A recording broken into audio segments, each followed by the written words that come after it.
Ngonga, AGH.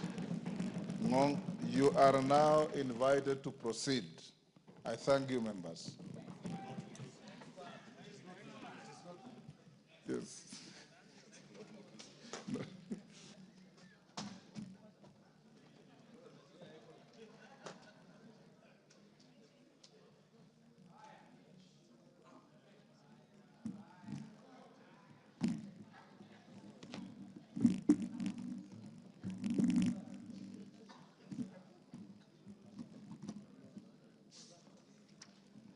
Thank you, Mr. Speaker, and honorable members of the National Assembly.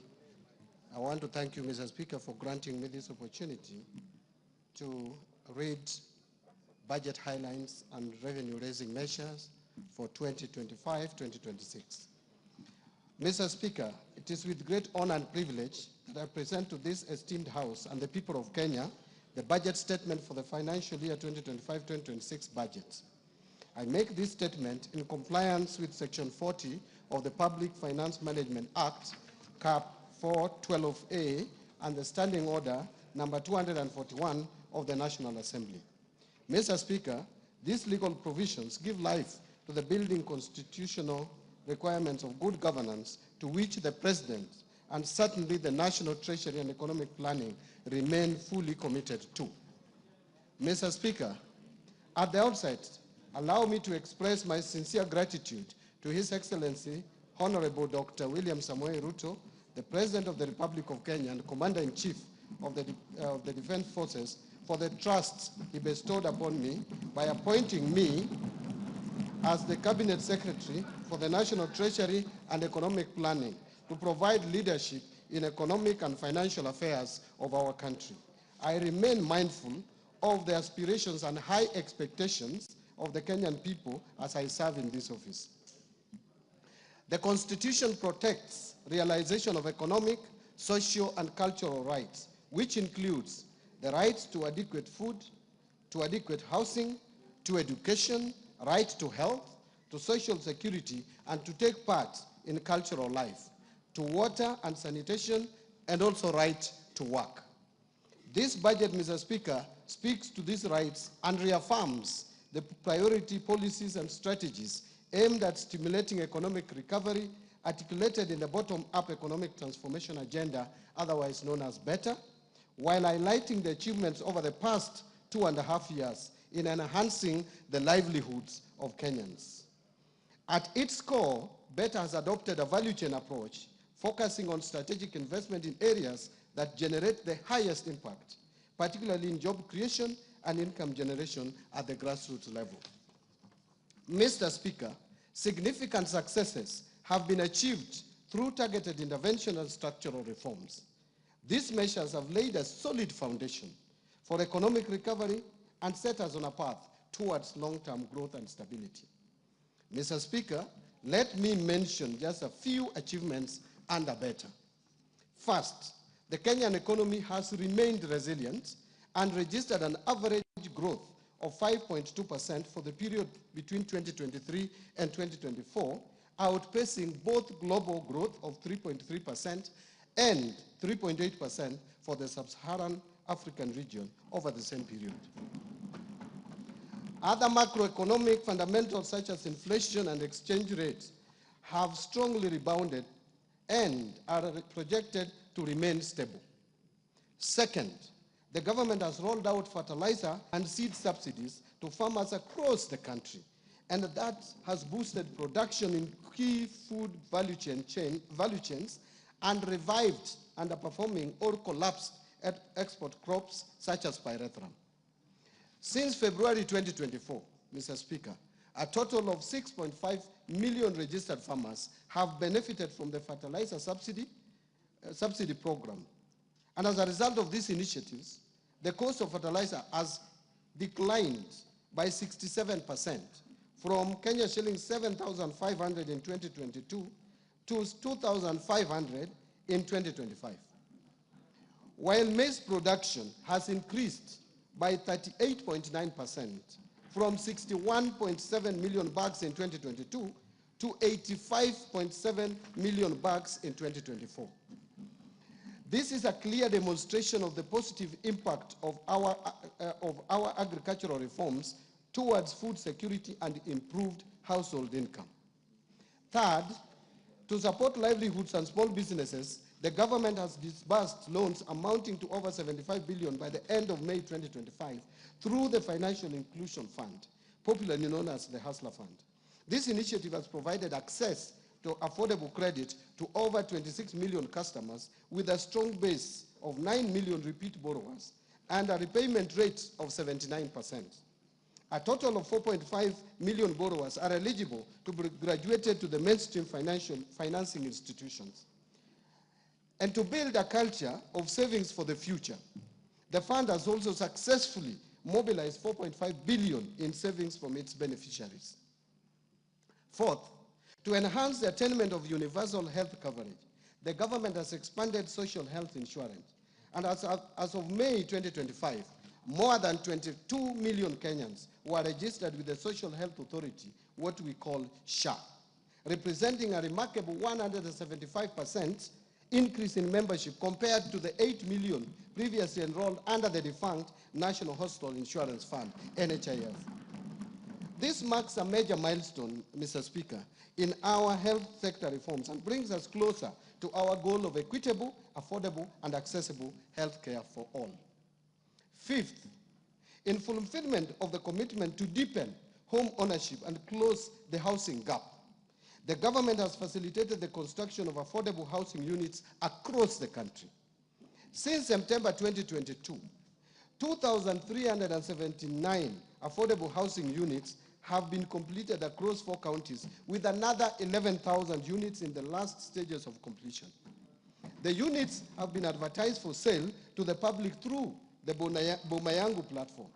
And in addition, there are 148,465 units under active construction across the remaining 43 counties. As part of the program, the government is also supporting the development of institutional housing for the uniformed services and students. Mr. Speaker and honorable members, these efforts have created over 250,000 direct and indirect jobs for Kenyans.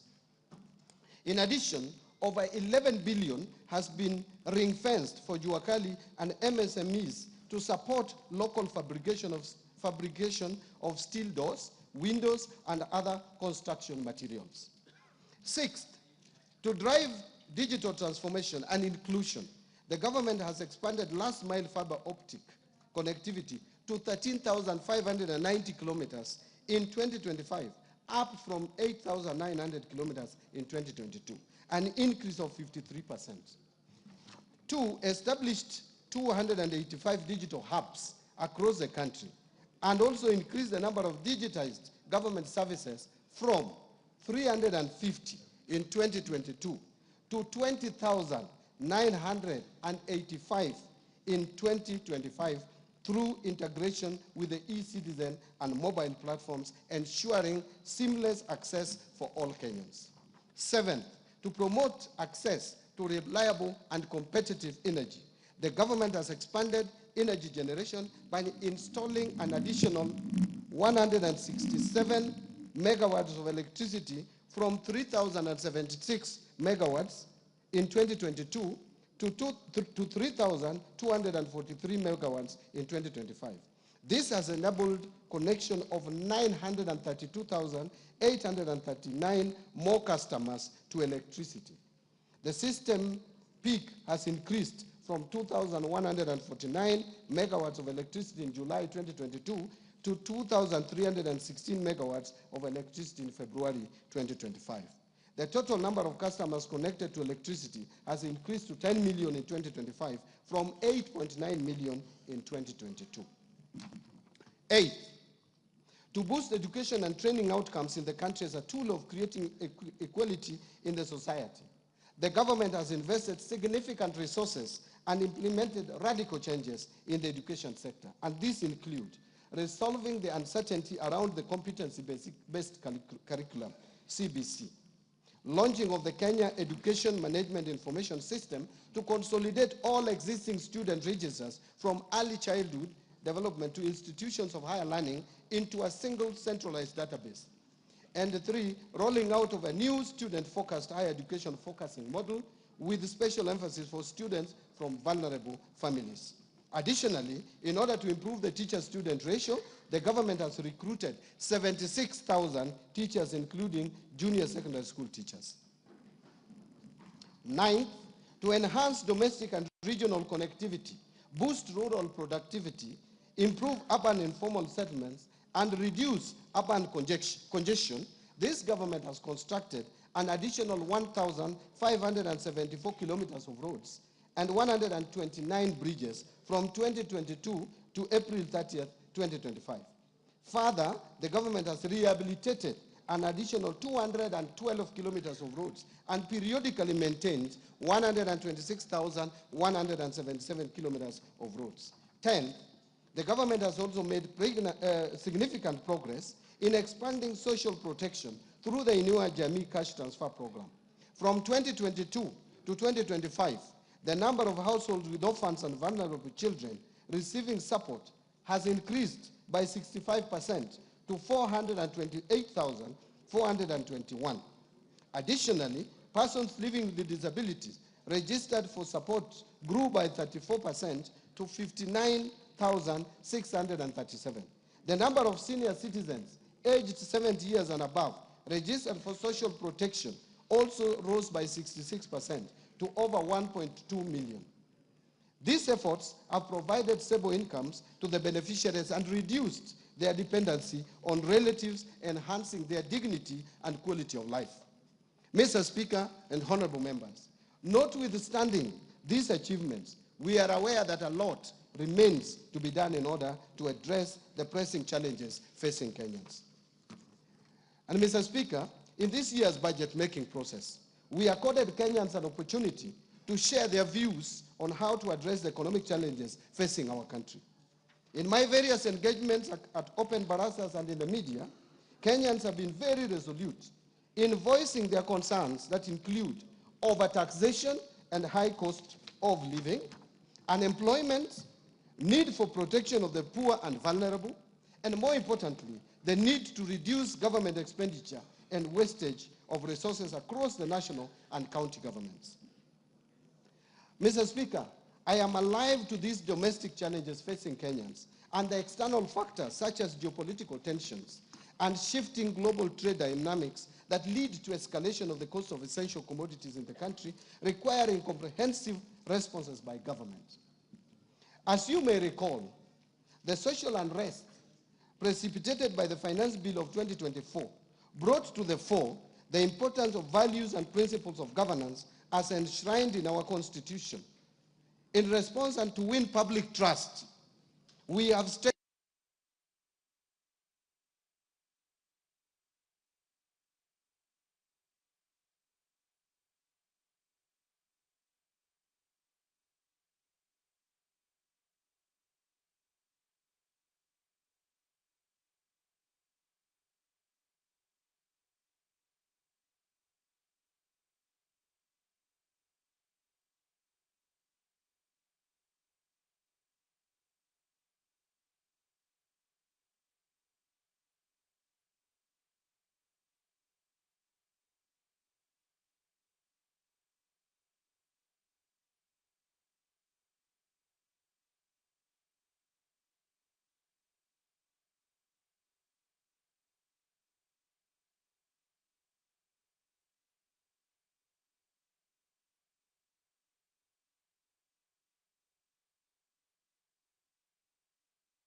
2025, all procurement by ministries, departments, and agencies will be done through the e-procurement system without any exception. This will reduce the opaqueness and save government resources, estimated at 10% of procurable budgets. Sixth, we have taken deliberate efforts to enhance transparency and promote inclusive policy making and deepen public understanding of government economic priorities. We have not only intensified media engagement through the TV stations and radios, but have also engaged the public in open places like AC1G Garden, Bunge la Mwananchi, and Mombasa County, where we held a meeting at Swahili Port Amphitheater. Similar engagements have also taken place in other locations in Nairobi, Mombasa, Eldoret, and Nyeri, thereby providing valuable insights and lessons which have been taken into consideration while preparing this budget. Seventh, Mr. Speaker, in order to create additional jobs for the youth, the government has begun rolling out Climate Works, a nationwide program that will engage over 110,000 youth across all 47 counties. The program started last year in Nairobi's informal settlements and has been a great success. Now it is being expanded to the rest of the country. Climate Works is designed as a social support program that gives young people paid work to improve their communities. The youth will help build roads, plant trees, and clean up the environment in their neighborhoods. Thus, through this climate work, the government is not only providing a paycheck to help young people meet their immediate needs, but also offering financial support to help them develop themselves and their families. Indeed, the program enables them to save money and prepare for their next steps, including starting businesses, continuing their education, or finding long-term jobs. I encourage all our youth to register ahead of the registration deadline. Today, Mr. Speaker, having heard Kenyans loud and clear, we have accommodated their diverse concerns in the financial year 2025-2026 budget.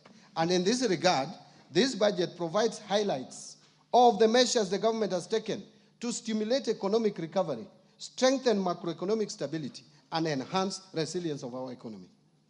Mr. Speaker, achieving these strategic objectives will require that we pull in the same direction. It is in this context that His Excellency the President has urged us to put our differences aside, build bridges, and focus on implementation of strategic interventions for a better Kenya. Mr. Speaker, in this respect, the theme for this year's budget is stimulating sustainable economic recovery for improved livelihoods, job creation, and business and industrial prosperity in line with better. That is bottom-up economic transformation agenda. That is the theme.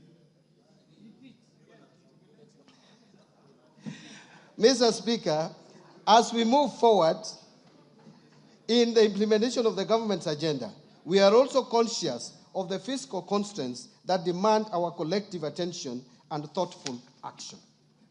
One, rising demands for increased public spending, which could lead to either higher debt or the need to raise taxes, both of which require careful consideration and balanced decision-making given current public concerns.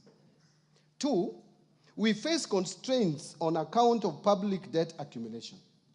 Progressively, our debt carrying capacity has narrowed. This calls for prudence and discipline on how we manage and take on new debt. And finally, we face the challenges of mobilizing higher tax revenues as we must balance the need for increased revenues with the need to keep the cost of doing business low to stimulate economic growth. Mr. Speaker, honorable members, these constraints are interlinked, and addressing them effectively requires strategic planning, fiscal discipline, and a commitment to long-term sustainability. In this regard, this budget will continue to implement a fiscal consolidation plan designed towards slowing down the growth of public debt while protecting service delivery to our citizens. Given the limited resources we have made tough choices by curtailing funding to lower priority areas. This has allowed us to redirect our scarce resources towards the better core pillars and enablers, accelerating outcomes for citizens while maintaining pro-poor spending in health, education, and vulnerable groups. Mr. Speaker, the rest of my statement will present the economic context around which this budget is prepared, policy priorities and structural reforms under better, the proposed resource allocations as well as revenue-raising measures that the government will implement in the financial year 2025-2026 budget. And therefore, let me start with economic policy context. And I will first speak to the global context. Mr. Speaker, 2025-2026 budget has been prepared in the context of heightened uncertainty due to recent tariff wars and the intensification of geopolitical tensions, which continue to pose significant risks to global economies. In this regard and respect, global economic growth is expected to slow from 3.3% in 2024 to 2.8% in 2025, and finally to 3% in 2026. Now, let me come to the domestic economy. Mr. Speaker and honorable members, on the domestic front, the economy has remained resilient, as I stated earlier, recording an average growth rate of 5.2% for the years 2023 and 2024.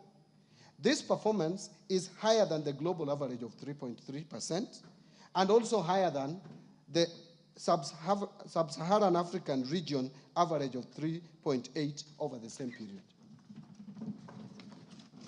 This strong growth reflects the impact of sound and deliberate policies, as well as the resilience of our well-diversified economy. These factors have enabled us to withstand significant domestic and external shocks while maintaining a steady path of progress. In 2024, the economy grew by 4.7%, supported by positive growth in all sectors except construction and mining. This growth was lower compared to 5.7% in 2023, mainly due to adverse effects of floods in the second quarter and the anti-finance bill protests in the third quarter of 2024 that disrupted economic activities.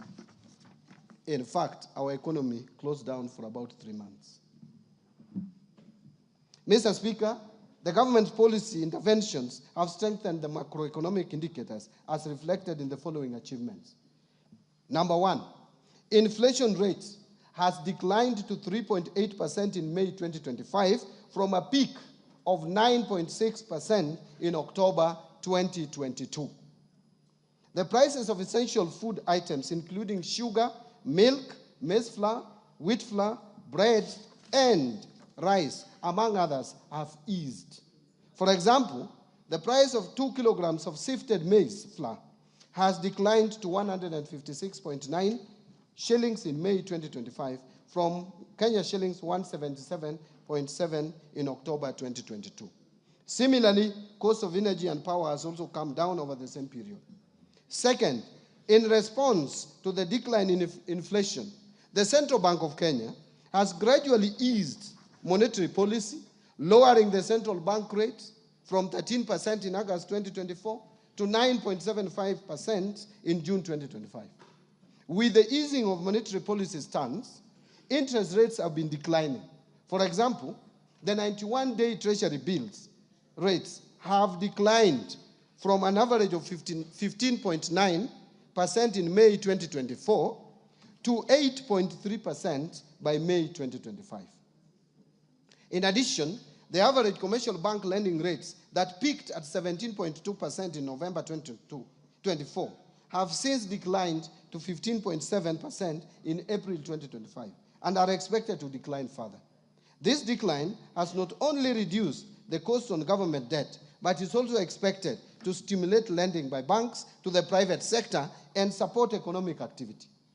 And third, foreign exchange market has remained stable, supported by a narrowing in the current account deficit and improved investor sentiment and confidence in our economy. The current account deficit narrowed to an all-time low at 1.3% of GDP in 2024 from 2.5% of GDP in 2023, supported by export of goods, resilient tourism, and remittance inflows, and a contraction in food imports. As a result, our foreign exchange reserves have increased to their highest levels and stood at US dollars 10.5 billion, which is equivalent to 4.7 months of import cover by 30th of May 2025, and continue to provide adequate cover and a buffer against any short-term shocks in the foreign exchange market. The exchange rate against the US dollar has also appreciated from 159.7 to the dollar in January 2024 to stabilize at Kenya shillings 129.3 shillings to the dollar by 30th of May 2025. Mr. Speaker, the economy is expected to sustain growth momentum in 2025 and 2026, with the growth projected at 5.3% per year. And Mr. Speaker, this growth outlook is premised on a stable macroeconomic environment over the medium term. To foster macroeconomic stability, the government will continue to uphold prudent monetary and fiscal policies, ensuring that our actions remain aligned with the evolving needs of the economy and of the Kenyan people. As part of the process, the government will work to ensure that inflation remains within the targeted range, maintain a competitive exchange rate to the dollar, and deliver stable interest rates. Fiscal policy stance over the medium term will continue to support the government's priority programs under Better through a growth-oriented fiscal consolidation path. And as such, the fiscal deficit is projected to decline from 5.3% of GDP in the financial year 2023-24 to 2.7% of GDP in the financial year 2028-2029. Mr. Speaker, Kenya's economic outlook faces both external and domestic risks. Globally, trade tensions, financial market volatility, and geopolitical conflicts could reduce Kenya's exports, tourism, and remittances, as well as raise costs of essential commodities. In the domestic scene, extreme weather may impact agriculture, infrastructure, and food security. The government is monitoring these risks closely and will take necessary action and measures to safeguard macroeconomic stability. Mr. Speaker and honorable members, let me now expound on the policy, priorities, and structural reforms that the government is implementing to sustain economic growth and improve livelihood of Kenyans. The priorities are under the bottom-up economic transformation agenda. Mr. Speaker, as I have already affirmed earlier in my statement, government's initiatives under Better over the last 2.5 years have resulted in significant successes, notwithstanding a challenging domestic and external landscape. Over the medium term, the government will consolidate the gains already realized to stimulate sustainable economic recovery for improved livelihoods. Towards this end, the government will continue to implement policies, programs, projects, and the interventions geared towards 1, bringing further down the cost of living, 2, ensuring food security, 3, creating jobs, 4, expanding the tax base, 5, improving foreign exchange balances, and finally, fostering inclusive growth. Priority will be given to attracting strategic investment across Better's 5 core pillars and their enablers, using a value chain approach to enhance production and add value and improve market access. This will be supported by a whole-of-government approach to service delivery. Mr. Speaker, the government will also implement the following interventions to support and accelerate economic recovery.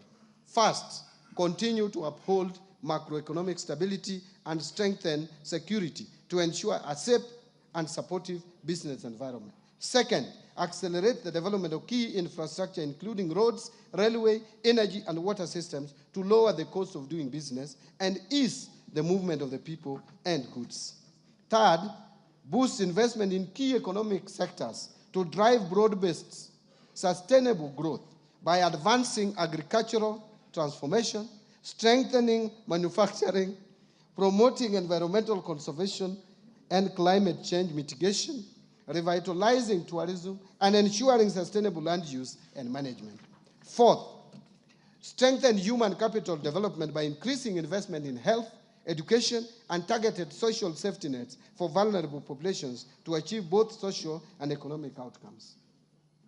Fifth, promote empowerment of youth, women, and persons living with disability through government-funded programs complemented by strategic partnerships with private sector organizations.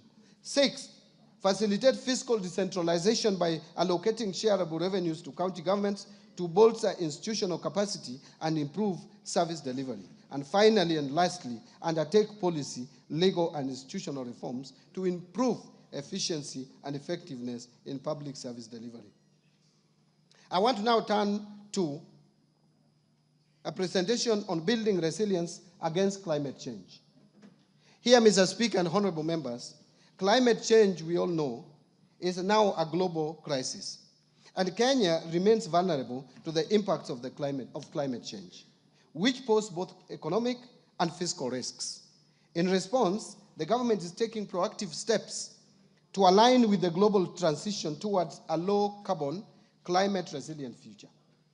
To address the challenges and opportunities in climate finance and investment, the government has developed a number of frameworks, including climate finance mobilization strategy, national policy framework on green fiscal incentives, carbon market framework, as well as the national green taxonomy. To diversify our financing sources, address budget deficits, and fund social and environmental sustainability projects, the government is developing a sustainability-linked bond framework that will allow the issuance of a bond. We reaffirm our dedication to protecting our environment, safeguarding livelihoods, and building a climate-resilient Kenya for current and future generations. Mr. Speaker, as a country, we continue to experience challenges of disaster occurrences, mainly due to weather variability and climate change. These pose significant fiscal disruptions, while at the same time affecting lives and livelihoods of millions of Kenyans. Mr. Speaker, in order to have a financing framework to manage disaster risks, the government is finalizing the development of the Public Finance Management Disaster Risk Management Fund regulations of 2025. The regulations seek to establish a dedicated fund for addressing 4 cycles of disaster risk management, namely preparedness, mitigation, response, and recovery. Allow me now to turn to policy and legal institutional reforms. Mr. Speaker, recognizing that sustainable economic recovery depends on the timely implementation of effective policy, legal, and institutional reforms, the government is implementing the following interventions to enhance the business environment, improve efficiency in public service delivery, and bolster accountability and transparency in the management of public finances. Number 1, public procurement reforms. Mr. Speaker, to streamline public procurement, we developed the Public Procurement and Asset Disposal Amendment Bill of 2024, which is currently in Parliament for enactment.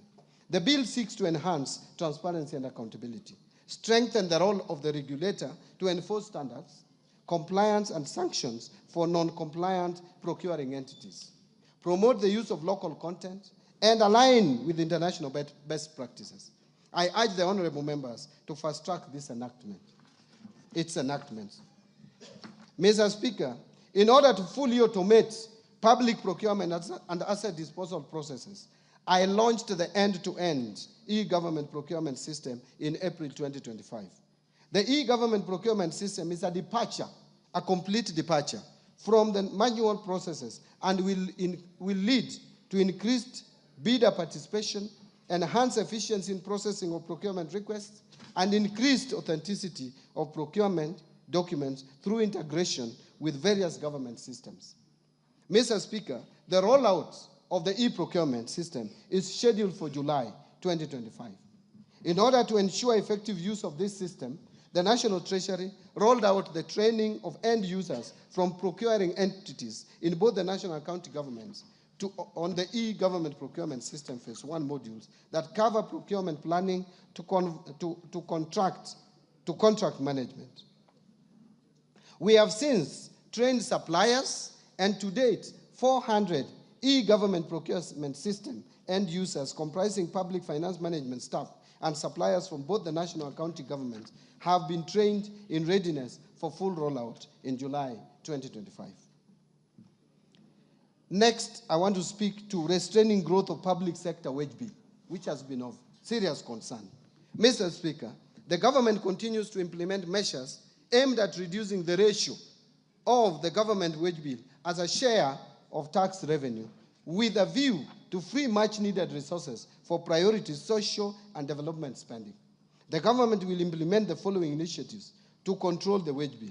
First, the government will fully implement the unified human resource management system across all public sector entities by July 2025.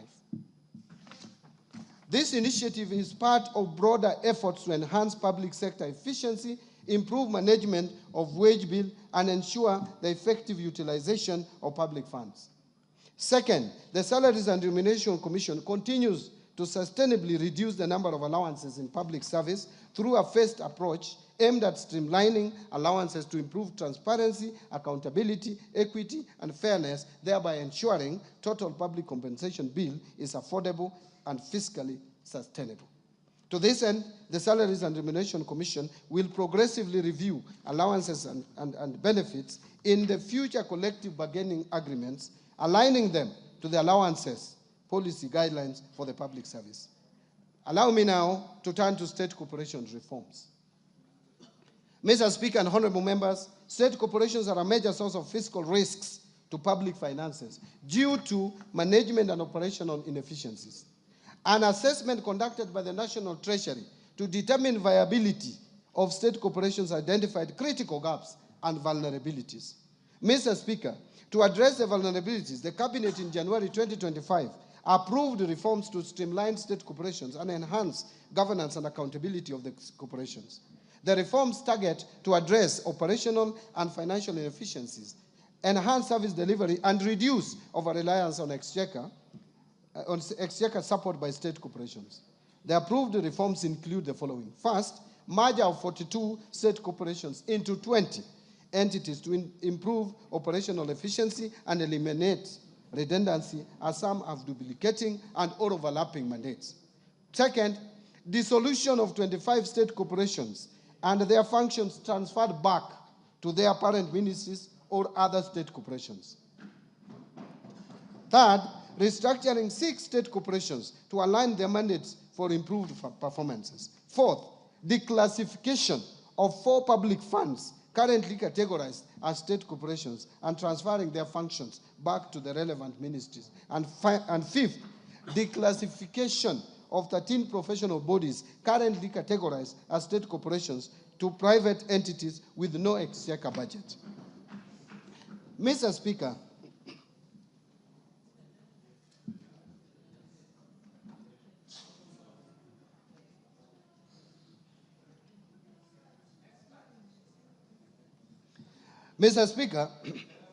thank you.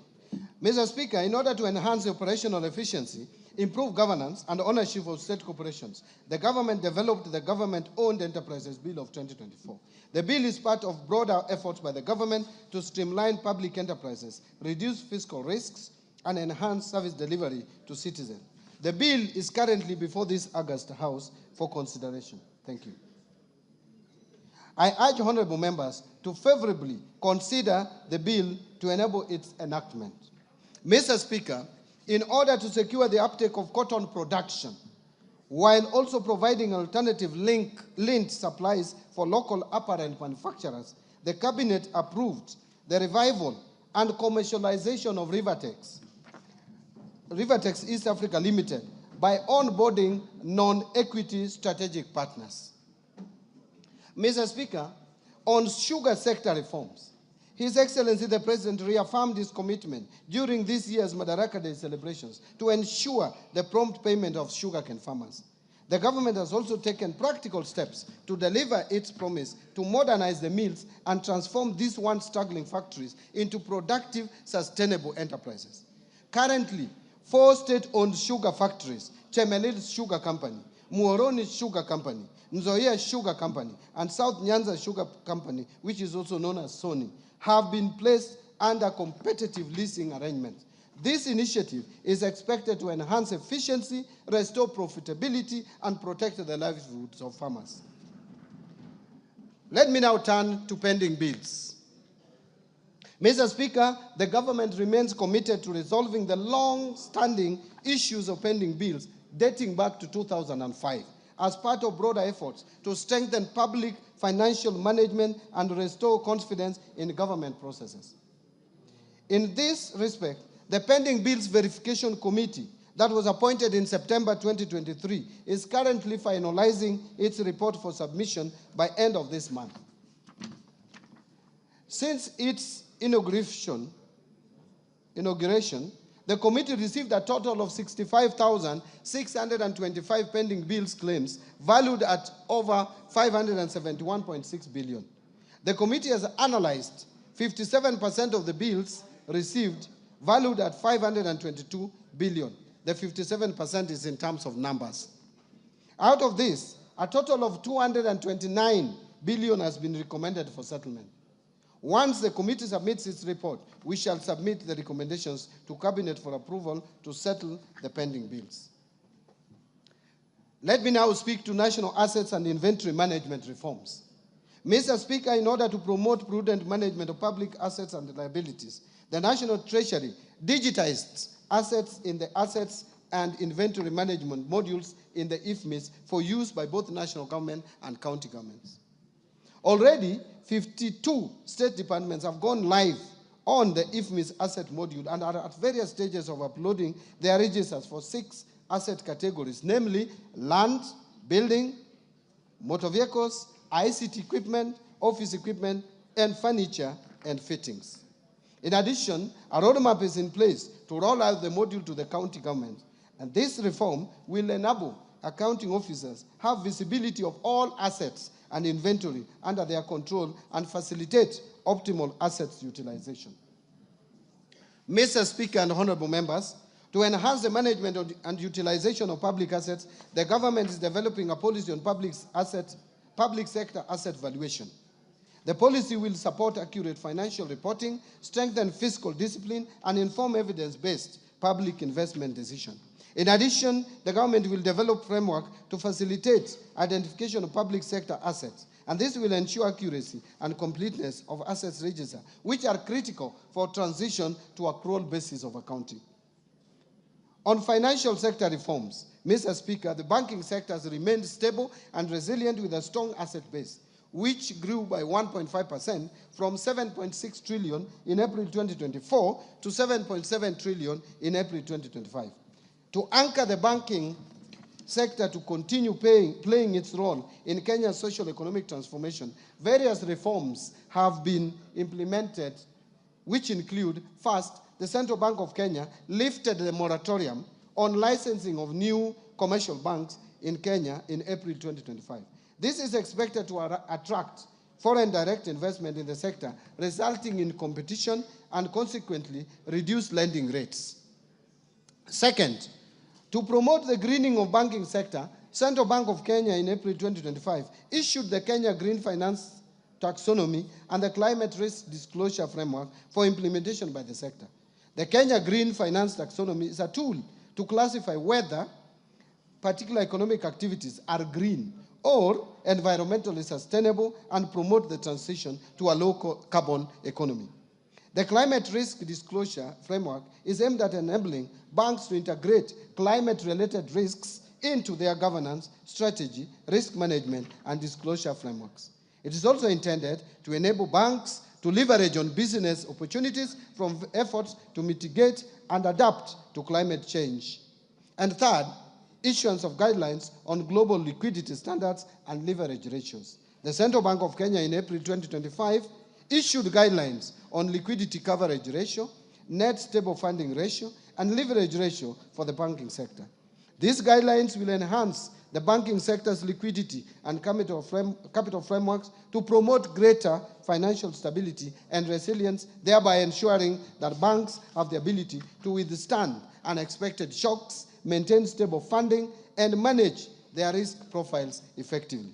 Mr. Speaker, the Central Bank of Kenya, in collaboration with the National Treasury and other stakeholders, are developing the National Financial Inclusion Strategy for the period covering 2025 to 2028. The strategy provides a consolidated framework for advancing financial inclusion agenda to meet the needs of all Kenyans through deepening access and usage of financial services, enhancing quality of affordable financial products that meet consumer demands. Mr. Speaker, to strengthen digital finance in Kenya, the government will continue to implement the National Payment Strategy for the period 2022 to 2025 and fast-track finalization of a national policy on digital finance. In order to reform and modernize the national payment system, Central Bank of Kenya is doing the following. 1, undertaking a comprehensive review of the national payment system legal and regulatory framework. 2, implementing a fast payment system that seeks to address persistent challenges in interoperability, affordability, and the high cost of digital transaction. And 3rd, effective 1st July 2025, the Kenya Electronic Payment and Settlement System will transition to a 24/7 settlement capability. This will support round-the-clock trade, enable faster clearing of government payments, facilitate real-time business-to-business transactions, and provide greater flexibility for consumers and financial institutions. Mr. Speaker, following the grey listing of the Republic of Kenya by the Financial Action Task Force in February 2024, the government has continuously addressed the technical deficiencies identified in Kenya's Mutual Evaluation Report, which was published by Eastern and Southern Africa Anti-Money Laundering Group in September 2024. Mr. Speaker, as you are aware, one of the technical deficiencies identified in the Kenya's Mutual Evaluation Report was lack of a policy and regulatory framework to the virtual assets and virtual assets service providers. In order to regulate this sector, the government has developed the Virtual Asset Service Providers Bill 2025, which is currently before Parliament. Again, I urge honorable members to fast-track its enactment. On capital markets development, to further deepen the capital markets, the government continues to review the legal and regulatory framework to address emerging issues in the sector. In particular, the government overhauled the public officer regulations and collective investment schemes regulations to spur uptake of products while ensuring that investors are protected. The government has also approved new regulatory frameworks to support credit ratings and alternative investment funds, which have attracted a lot of interest from investors. Further, the government is in the process of reviewing the regulatory frameworks for licensing, margin trading, conduct of business for market intermediaries, and mergers, acquisitions, and takeovers. Once in place, these regulations will reinvigorate capital markets activity and make our capital markets more facilitative and efficient. Mr. Speaker, to diversify the government sources of financing, a Sukuk bond has been issued while other Sharia-compliant products are in the pipeline. The first Sukuk bond raised 3.2 billion, which has been effectively deployed in the affordable housing program and pension reforms. Mr. Speaker, in the Tax Laws Act, now I turn to the pension reforms. Mr. Speaker, in the Tax Laws Amendment Act 2024, we introduced a number of incentives aimed at increasing disposable income to our senior citizens once they retire. And I thank this Honorable House for passing this Tax Laws Amendment Bill in December. We, among others, increased tax deductible amount, removed tax on all retirement benefits, and introduced tax exemption on pension savings towards post-retirement medical schemes. Mr. Speaker, despite the reforms introduced in this sector, benefit adequacy remains a persistent challenge. Many retirees still find their pensions insufficient to meet their basic needs. And Mr. Speaker, the retirement benefits system predominantly covers the working population in the public and private sector to the exclusion of the unemployed population, who are majority in the informal sector. To address this, the National Treasury, in collaboration with key stakeholders, is implementing the National Retirement Benefits Policy. This policy outlines a clear forward-looking strategy to address long-standing structural challenges, such as fragmented legal frameworks, exclusion of informal sector workers, limited medical cover for the elderly, weak portability mechanisms, and inadequate dispute resolution structures. Mr. Speaker, the government remains committed to fulfilling its obligations to retired public servants while ensuring that our pension system is modern, inclusive, efficient, and sustainable. In this respect, the government is undertaking reforms aimed at delivering faster, more transparent, and citizen-friendly pension services. Key among these reforms is the re-engineering of the pension management information system, which, together with the launch of a pension self-registration platform, will significantly improve data accuracy, enhance biometric verification, and reduce pension processing time from several months to less than 30 days. These reforms will also ensure real-time claims tracking and integration with the national identification and payroll system, reducing errors and potential leakages. The re-engineered pension management system is planned for rollout on 1st of July 2025 and will transform pension administration by 1, enabling ministries, departments, and agencies to submit pension claims online at source through integration with government human resource systems. 2, allowing pensioners and beneficiaries to access services remotely and track the status of their claims in real time. And 3, providing automated updates to clients on the progress of their claims through system-generated notifications. On insurance reforms, Mr. Speaker, to facilitate the growth of the insurance industry in Kenya, the government will speed up the approval of the National Insurance Policy and its implementation. The policy will guide the review of the Insurance Act, which has served its purpose, albeit with progressive amendments for the last 30 years.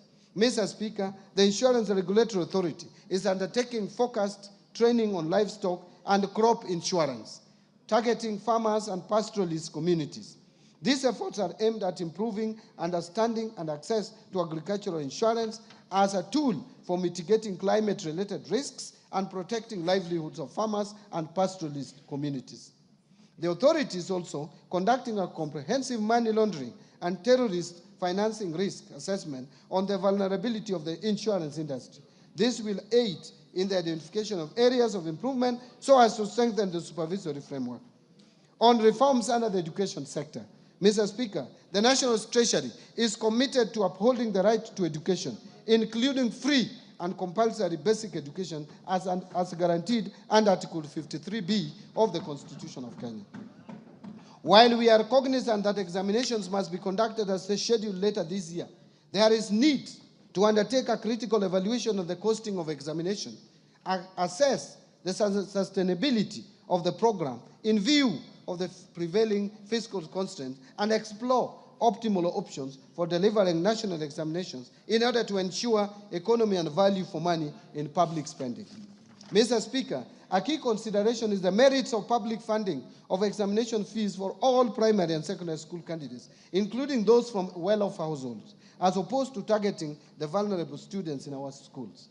We should also explore options of making the exercise of delivering national examinations simpler and affordable without compromising the credibility of the exercise. To this end, the National Treasury is in consultations with the Ministry of Education on how best to achieve this at a minimal cost possible, including evaluating possible cost-sharing mechanisms.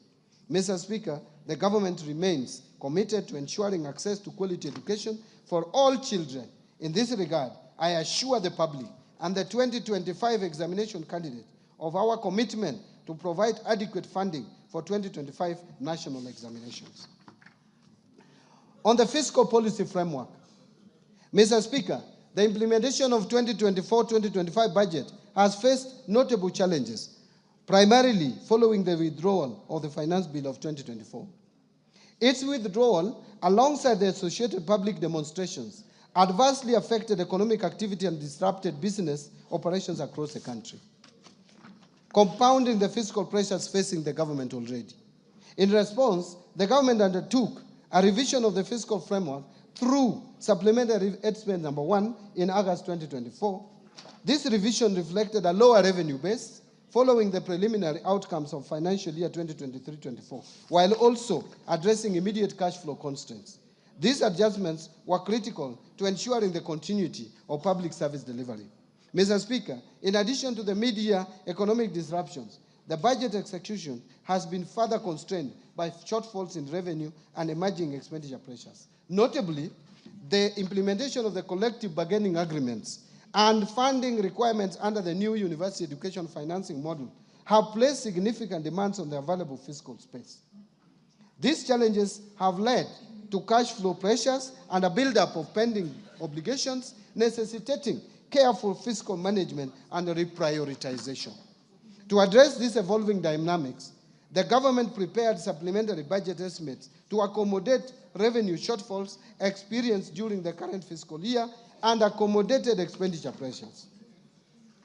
On domestic revenue mobilization, Mr. Speaker, in order to support our economic agenda and sustain key government programs, the government continues to implement a balanced mix of tax policy and administrative measures aimed at significantly boosting revenue collection. As part of the process, the government is focused on broadening the tax base while reducing the burden of compliance. In this regard, we have prioritized sectors such as the digital economy, agribusiness, and small and medium enterprises in tax education and outreach programs. In addition, Mr. Speaker, Kenya Revenue Authority continues to embrace modern technology to streamline tax processes, facilitate trade, and enhance voluntary compliance. A key milestone in this journey is the launch of Gava Connect, an open application programming interface platform that enables Kenyan developers to build homegrown solutions for efficient access to tax services. This program enhances service delivery, improves transparency, and strengthens our ability to detect tax evasion. Mr. Speaker, Kenya Revenue Authority has also introduced several digital tools to simplify compliance and boost operational efficiency. One is what we call auto-populated VAT returns for seamless, accurate tax filing. 2, simplified pay returns, accessible via mobile, web, and application program interface. 3, electronic rental income tax system that has enabled transparent rental income declarations. And 4, forecourt electronic tax invoice management system integration in the petroleum sector, connecting fuel dispensers to point-of-sale terminals. This enables real-time transmission of sales data to electronic tax invoice management system, simplifying compliance and ensuring greater transparency in fuel transactions. Mr. Speaker, these solutions are more than just tech updates. They are the drivers of economic empowerment and accountability. Indeed, by simplifying tax procedures, developing user-friendly digital platforms, and providing on-the-ground support, Kenya Revenue Authority is nurturing a fair and inclusive tax culture, one that enables businesses to thrive while meeting their obligations. Mr. Speaker, building on the progress made, our focus in the financial year 2025-26 and over the medium term will be to strengthen domestic resource mobilization through the following key initiatives. First, continue with the implementation of the national tax policy and the medium-term revenue strategy to provide a consistent and predictable framework for tax administration and policy formulation. Second, continue with the automation of tax administration processes to improve the overall efficiency of the tax system. And third, enhancing non-tax revenue collection by enabling ministries, departments, and agencies to generate income through the services they provide to the public. Mr. Speaker, as part of our broader fiscal reform agenda, the government is undertaking targeted tax administrative reforms aimed at strengthening our revenue base and promoting inclusive economic growth. These reforms will focus on 3 key objectives. First, reducing tax expenditures. Mr. Speaker, tax expenditures stood at 3.38% of GDP in 2023. To unlock additional revenue for national government, we must reduce that tax expenditure. Second, expanding the tax base and enhancing compliance. in line with the goals set out in the medium-term revenue strategy. And third, streamlining the tax structure to encourage domestic production, attract investment, and stimulate economic growth. Mr. Speaker, allow me to speak to improving efficiency of public expenditure.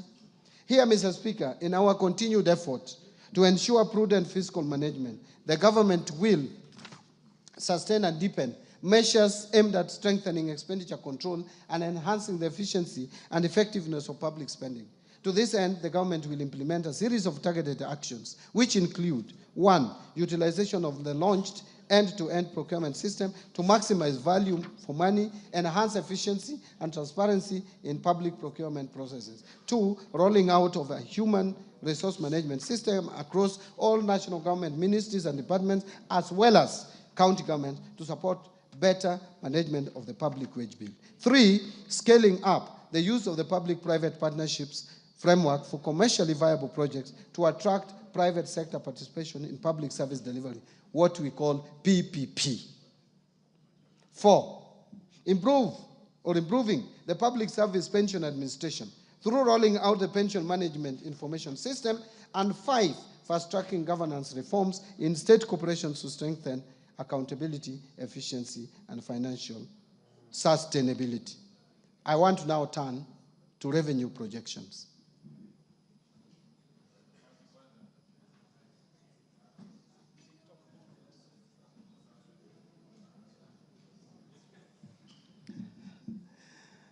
Mr. Speaker, honorable members, based on the outlined policy measures and structural reforms, total revenue collections, including appropriation in aid, for the financial year 2025-26 budget is projected to be at 3,321.8 billion, equivalent to 17.2% of GDP.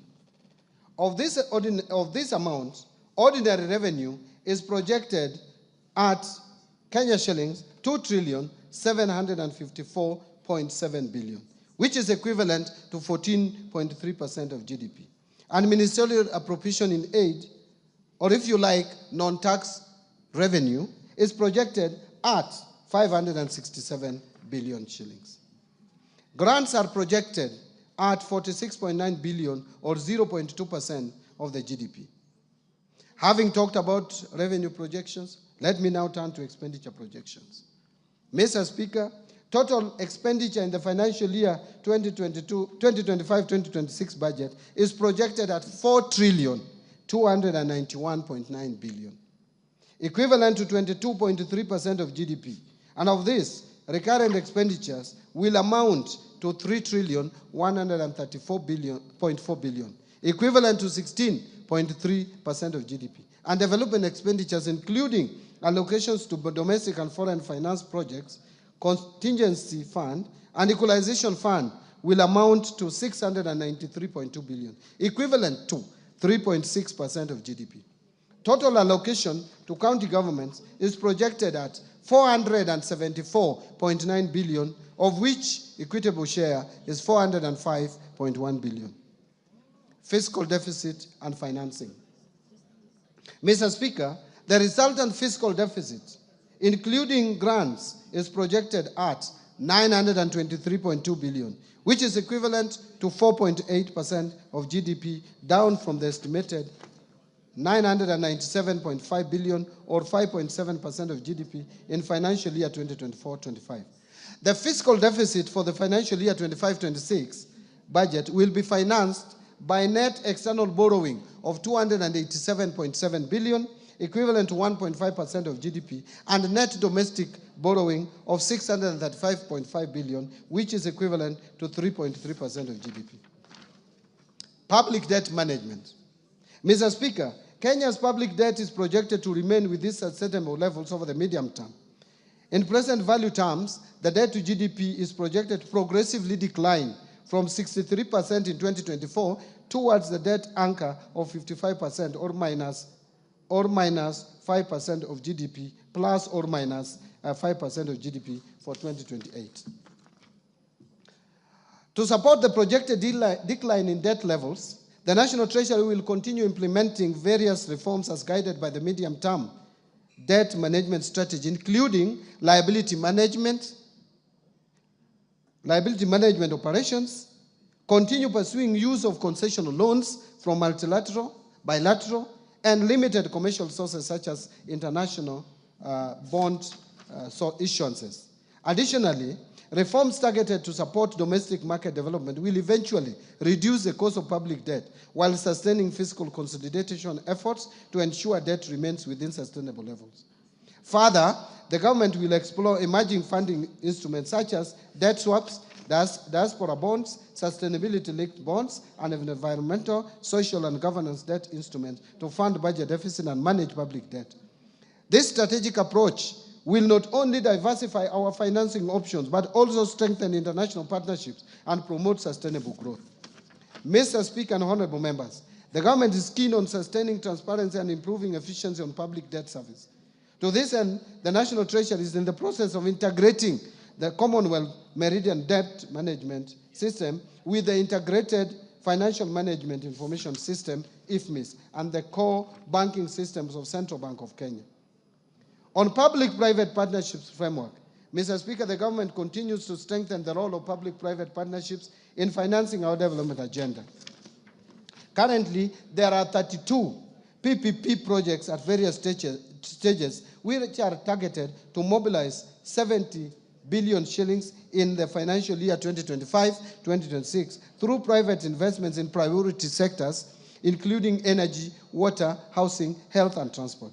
So, Mr. Speaker, to enhance transparency and accountability at all stages of project life cycle while implementing PPP, I recently issued a circular on mandatory disclosure requirements for all privately initiated proposals. This measure is part of our broader effort to strengthen the integrity of the PPP program and to ensure that private sector participation in public projects fosters public trust. Mr. Speaker, the National Treasury in May 2025 received the final report of the Committee of Experts on leveraging local financial markets for investment into public-private partnerships and implementation. The committee recommended the establishment and operationalization of PPP Implementation Trust Fund as the central mechanism for enhancing private sector participation in PPPs, particularly through institutional and retail entities. Additionally, Mr. Speaker, the PPP regulations under consideration by Parliament will enhance clarity around PPP processes, thereby enhancing efficiency and project delivery.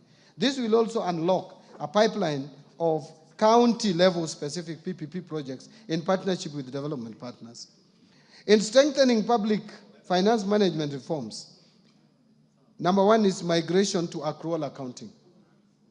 Mr. Speaker, to strengthen management of public resources, all government ministries, departments, and agencies adopted accrual accounting as of 1st July 2024. The first accrual-based financial statements are expected for the financial year ending 30th June 2025, which is a few days away. The accrual accounting will enable the government to account for all assets and liabilities, including all government assets. Second, Treasury single account. Mr. Speaker, to enhance cash management, the migration of ministries, departments, and agencies to the Treasury single account is progressing well. The Central Bank of Kenya is scheduled to go live with its T24 system upgrade in July 2025. This upgraded platform will support the implementation of Treasury single account core functionalities and facilitate the National Treasury to roll out the key elements of the Treasury single account system. Concurrently, the National Treasury is on track to onboard county governments in 2026. The final phase will involve integrating all remaining national government entities into the Treasury single account by financial year 26-27. Third, zero-based budgeting. Mr. Speaker, to reorient the budgeting and expenditure framework, the government adopted the zero-based budgeting approach while finalizing the financial year 25-26 budget. To implement this approach, the National Treasury developed a budget costing tool that was integrated into the IFMIS budget module for the national government. The zero-based budgeting approach compels all ministries, departments, and agencies to justify expenditures from scratch, thus ensuring resources are allocated to high-impact activities. It promotes transparency, efficiency, by requiring clear justification and critical assessment of spending. Mr. Speaker, I know this statement is long. And by the way, Mr. Speaker, you know Kenya is not a small economy. We are number 6 in Africa. And we have jumped over Ethiopia. So you can't have a 3-pager statement for an economy as big as Kenya. Gone without apology. Gone. Thank you, Mr. Speaker. Thank you very much. So far, so good. Yeah, Mr. Speaker, I'm now turning to resource allocation so that honorable members can appreciate and the Kenyan people where we have allocated the limited resources that we have. Mr. Speaker, now let me highlight the government spending priorities for financial year 25-26. Expenditures for the financial year 25-26 will consolidate the gains realized under the bottom-up economic transformation agenda, with special focus placed on promoting investment in core pillars and their enablers through a value chain approach. Number 1, under agricultural transformation and inclusive growth, which is the first pillar. Mr. Speaker, the government will continue to transform the agriculture sector by increasing productivity in key value chains, such as fisheries and aquaculture, horticulture, food crops, livestock and rangeland development. The government will scale up support to farmers through input financing, subsidies, and extension services. This will move the country from food deficit to food surplus, reduce reliance on food imports, and revamp export crops. Mr. Speaker, in this respect, I have proposed an allocation of 47.6 billion for various programs under this sector, despite the fact that agriculture is largely devolved. This includes 8 billion for the fertilizer subsidy program, 10.2 billion for the National Agricultural Value Chain Development Project, 800 million for small-scale irrigation and value addition project, 1.2 billion for food security and crop diversification project, and 5.8 billion for the food systems resilience project. Mr. Speaker, to promote livestock production, I have proposed Kenya shillings 2.3 billion for de-risking, inclusion, and value enhancement of pastoral economies programs. 1.6 million Kenya shillings for Kenya Livestock Commercialization Program. And 280 million for the Livestock Value Chain Support Project. I have also proposed Kenya shillings 340 million for the development leather industrial park at Kenania. Mr. Speaker, to support the growth of blue economy, I have proposed a total of 8.2 billion to the blue economy and fisheries subsector.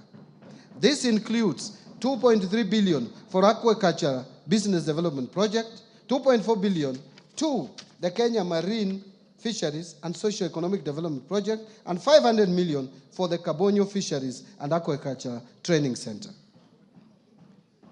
Mr. Speaker, to raise agricultural productivity and enhance resilience to climate change risks in targeted smallholder farming and pastoral communities, I've proposed an allocation of Kenya shillings 318 million towards an ending drought emergencies project and 1.3 billion to resilience for food and the nutrition security program in Horn of Africa project.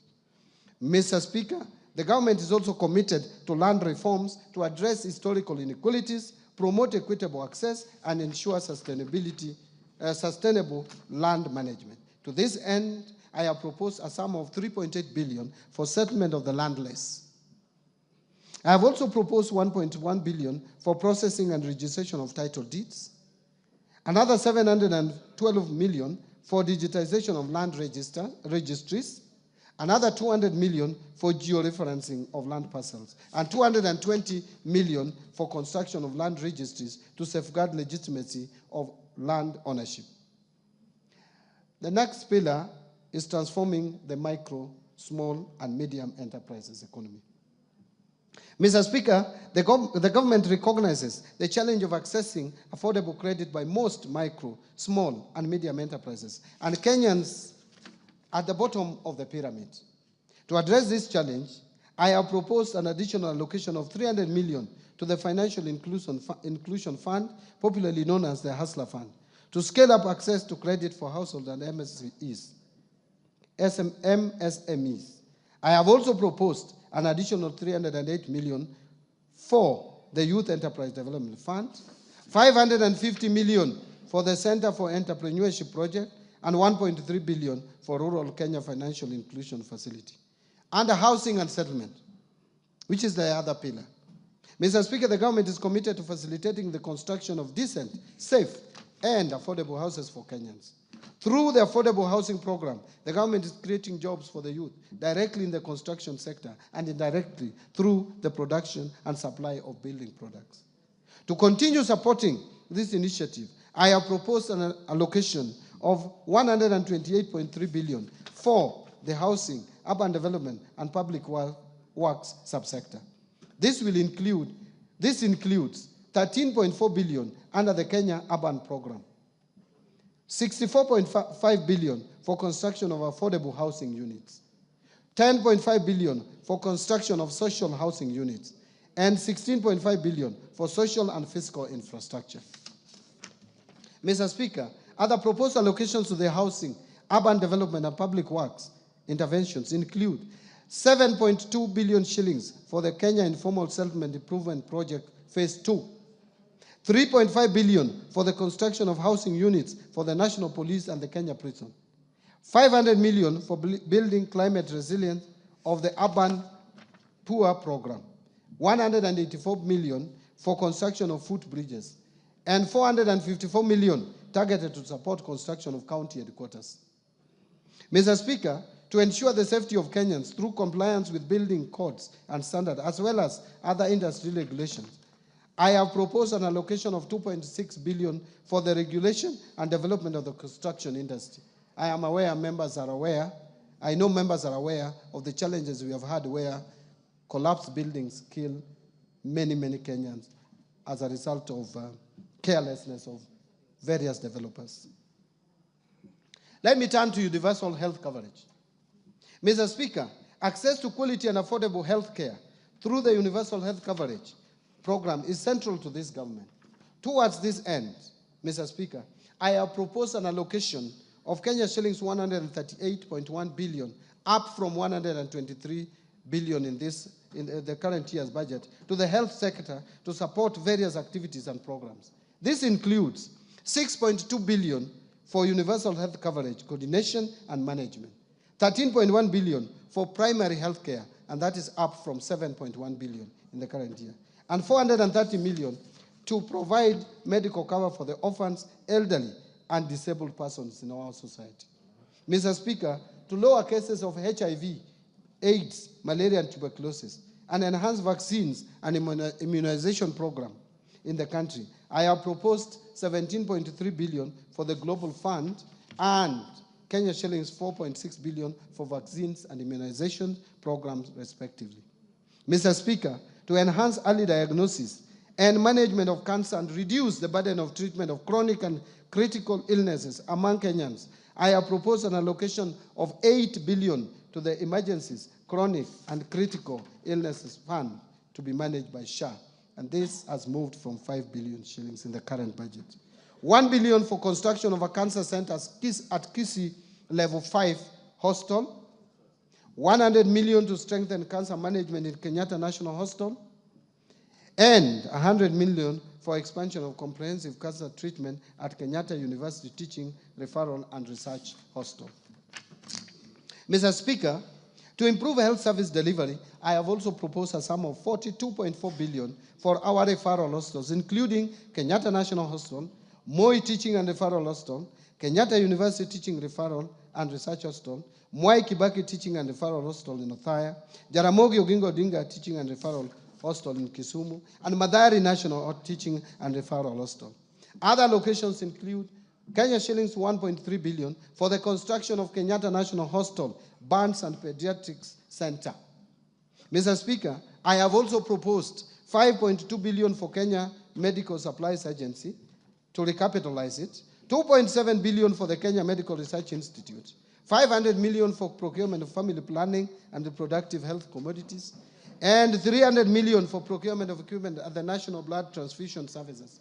Further, to strengthen the capacity of medical personnel, I have also proposed an allocation of 4.3 billion for medical interns, 3.2 billion for community health promoters, 303 million for training of health personnel, and 8.9 billion for the Kenya Medical Training Centers, KMTCs. On digital superhighway and creative economy, which is the other pillar of the better principle, the government continues to invest in digital superhighway to improve ICT infrastructure and expand internet access nationwide. The creative industry is a significant source of employment, particularly for the youth, and has the potential to address high unemployment rates through promotion of music, theater, graphic design, digital animation, fashion and craft, among others. Mr. Speaker, to support growth in the digital superhighway, I have proposed an allocation of 12.7 billion to fund initiatives in the information, communication and technology sector. Specifically, this proposed allocation includes 2.3 billion shillings for the construction of Kenya Advanced Institute of Science and Technology at Konza Technopolis, 3.7 billion for Kenya Digital Economy Acceleration Project, and 333.2 million for government shared services, 382 million for the digital superhighway, 689 million for the establishment of digital hubs, and 750 million for maintenance and rehabilitation of national optic fiber backbone infrastructure. In order to fast-track the development of the Konza Technopolis city, I have proposed an allocation of 3.1 billion for Konza data center and smart city facilities. The government is also committed to enhance transparency, accountability, and efficiency in public procurement. I have, in this regard, proposed an allocation of 700 million for rolling out the implementation of the electronic government procurement system, what we call EGP, or EGP, procurement. Other key allocations to critical sectors supporting better include the following: investing in critical infrastructure. Mr. Speaker, the government will continue to invest in transportation networks, including roads, railways, and air travel, to reduce travel time and logistic costs, making markets more accessible and facilitating the movement of goods and people. Towards this end, I have proposed an allocation of 217.3 billion for development of roads across the country. This includes 30 billion to support construction of new roads and bridges, 70.8 billion for rehabilitation of roads, because we have so many long, the length of roads is so long that we have to maintain them and rehabilitate. And 115.6 billion for road maintenance. Actually, this 115 billion is more than the 85 million that we have in the current budget by 30 billion for maintenance of our roads. Mr. Speaker, to expand railway transport and its infrastructure, I have proposed an allocation of 38 billion shillings. I have also proposed an allocation of 450 million for the Kenya ferry ramp in Mombasa, 331 million for Nairobi bus rapid transport project, and 298.7 million for promotion of e-mobility projects. To facilitate movement of goods and people in our inland waters, I have also proposed an additional 110.4 million for acquisition of ferries for Lake Victoria. Mr. Speaker, to scale up production of reliable and affordable energy, I have also proposed an allocation of 62.8 billion to cater for key energy interventions. This includes 31.6 billion for the national grid system, 16.3 billion for rural electrification, 11.6 billion for development of geothermal energy, 2.1 billion for alternative energy technologies, and 743 million for development of nuclear energy. Let me now talk about improving education outcomes. Mr. Speaker, the education sector plays a vital role in economic development by enhancing human capital, driving innovation, and improving productivity. To this end, the government continues to invest in education to raise learning outcomes and ensure equal opportunities for all. Mr. Speaker, I have proposed a total allocation of 702.7 billion to the education sector, which is almost 28% of our entire budget. This will include an allocation of 387.2 billion to the Teacher Service Commission. The allocation for TSC will include 7.2 billion for recruitment of intern teachers and 980 for capacity building of teachers on competence-based education curriculum. Further, I have proposed an allocation of 7 billion for free primary education, 28.9 billion for junior secondary school capitation, and 51.9 billion for free day secondary education. In addition, Mr. Speaker, I have also proposed an allocation of 5.9 billion for administering the national examinations, 3 billion for the school feeding program, and 7.2 billion for the recruitment of instant teachers. I think that one I'd already mentioned, that's a repeat, and 4 billion for the technical, vocational, educational training and entrepreneurship project. Mr. Speaker, to enhance infrastructure development and provide a safe learning environment in our schools, I have proposed an allocation of 1.7 billion for primary and secondary schools infrastructure, and 1.4 billion for construction and equipping of technical training institutes and vocational training centers. In addition, I have proposed 13.3 billion for the Kenya Primary Education Equity in Learning Program, and 2.3 billion for the Kenya Secondary School Quality Improvement Project.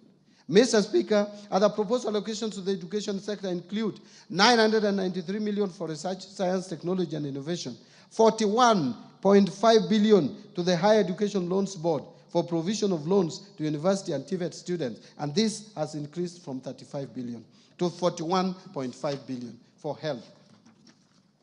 Another 16.9 billion for scholarship for university students, and 7.7 billion capitation and scholarship for TVET students.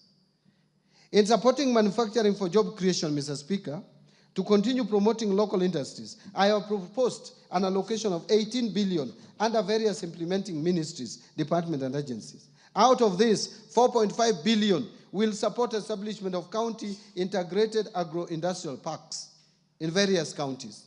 2.8 billion for supporting access to finance and enterprise recovery, what we call SAFER project. 602 million for a development of Athi River Textile Hub. 705 million for establishment of flagship export processing zones hubs. 504 million for development of special economic zone textile park in Naivasha. And 798 million for Kenya jobs and economic transformation. Mr. Speaker, in order to revitalize and maximize the benefits from our cash crops, I have proposed 2 billion for coffee cherry revolving fund and another 2 billion for coffee debt waivers. This is up from the 3 billion that was allocated to this subsector in the last financial year's budget. Another 1.5 billion for sugar sector reforms, and 120 million for modernization and revitalization of cotton ginneries, and 245 million for horticulture produce compliance enhancement project. Mr. Speaker, to support local production and processing of edible oils, I have proposed an allocation of 300 million for the National Edible Oil Crops Promotion Project. Mr. Speaker, to enhance milk processing, I have proposed an allocation of 400 million for excess milk mop-up and 150 million for modernization of milk processing factories in Runyenjes and Narok. Mr. Speaker, to equip our youth with essential training and internship opportunities in trade and industry, I have proposed an allocation of 330 million for the Kenya Industry and Entrepreneurship Project. Another 500 million for the construction of industrial research laboratories, and 109 million for constituency industrial development centers.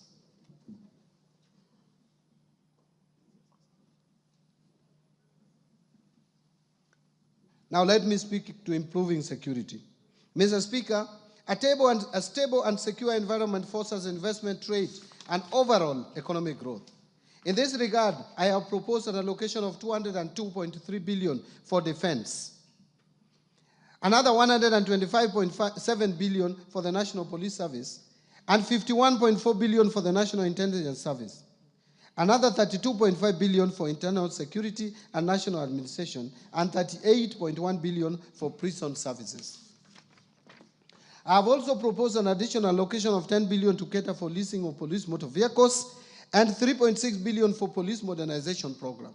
Mr. Speaker, to combat crime and enhance administration of justice, I have proposed 1.2 billion for construction and modernization of national forensic facilities. Now, let me turn to protecting the vulnerable groups in our society. Mr. Speaker, social protection services are crucial for building more equitable and resilient societies by reducing poverty, inequality, and vulnerability, as well as promoting economic growth and social cohesion. I have in this regard proposed an allocation of 41.4 billion in this budget to protect the vulnerable members of our society and promote affirmative action. This is increasing from 33 billion in the current financial year's budget. Out of this allocation, 25.1 billion will cater for cash transfers to the elderly persons. And again, this has moved from 18 billion, so it has increased by 7 billion. 8.9 billion for cash transfers to orphans and vulnerable children. Again, that's a jump of 1 billion more. And 1.5 billion for cash transfers to persons living with disability. Again, this has been increased from 1.19 billion. Mr. Speaker, the proposed allocations also includes 3.9 billion for the Kenya Hunger Safety Net Program, 450 million for the National Fund for the Disabled of Kenya. In addition, there is 600 million which will go to the Child Welfare Society of Kenya, 100 million for the Presidential Bursary for Orphans, 180 million for the Street Families Rehabilitation Trust Fund, and 90 million for the National Albinism Support Program, and finally, 90 million for the National Autism Support Program. On equity, poverty reduction, women and youth empowerment. Mr. Speaker, unemployment remains one of the most persistent and challenging issues facing the country today. The challenge is not only about job creation, but also bringing the critical gap between education and employment and developing relevant skills for the modern economy. In order to empower the youth and support businesses owned by youth and women and to promote development in the constituencies, I have proposed 105.6 billion for these initiatives. This allocation includes 10 billion, I have proposed 105.6 billion, not million, for these initiatives.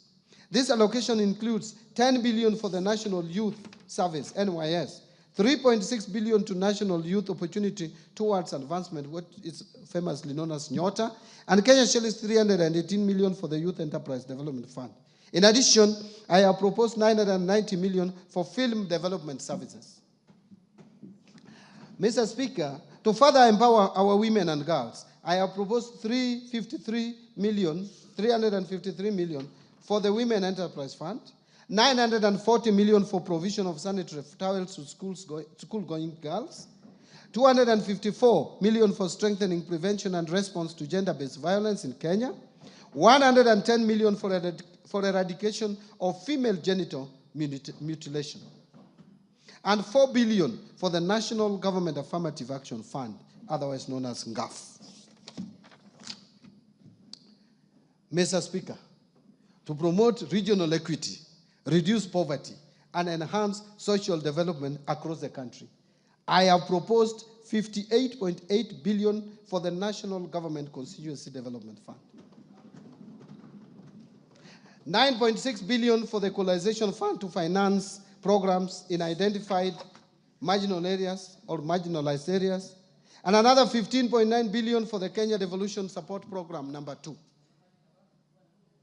To stimulate tourism growth, sports, culture, recreational, and arts, Mr. Speaker, in order to harness national pride, empower our youth, and position Kenya as a regional beacon of talent and heritage, I have proposed an allocation of 29.7 billion to support sports, culture, and recreation as well as tourism. This proposed allocation includes 13.5 billion for the Sports, Arts, and Social Development Fund, 2.3 billion to establish an automation and digitization system for the sports registrar, 241 million for the Anti-Doping Agency of Kenya to make Kenya remain competitive in the athletics and other sports, 402 million for Sports Kenya, 245 million for the Kenya Academy of Sports, 8.2 billion for the Tourism Fund, and 4.8 billion for Tourism Promotion Fund.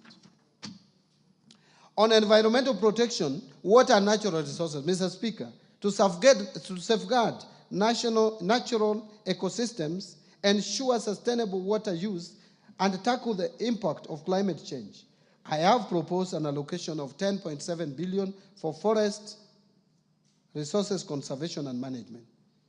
1.6 billion for forest research and development, 3.7 billion for environment management and protection, 11.5 billion for the Kenya Financing Locally Led Climate Action Project, which is known as FLOCA, 1.6 billion for meteorological service, and 13.2 billion for wildlife security, conservation and management. Another 953 million for wildlife research and development. In addition, I have also proposed 1.1 billion for human wildlife conflict compensation and 950 million for wildlife insurance. Mr. Speaker, I have also proposed an allocation of 26.8 billion for water and sewerage infrastructure development. Out of this, 16.5 billion for water resources management and 1.9 billion for water storage and flood control.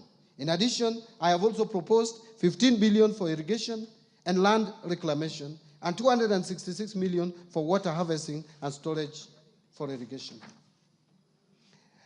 In order to improve governance and sustaining the fight against corruption, Mr. Speaker, to enhance good governance, intensify the fight against corruption, and entrench integrity and accountability in public service delivery, I have proposed Kenya shillings 4.5 billion for the Ethics and Anti-Corruption Commission, 4.5 billion for the Office of the Director of Public Prosecutions, 5.3 billion to the State Law Office, and 8.7 billion for the Office of the Auditor General.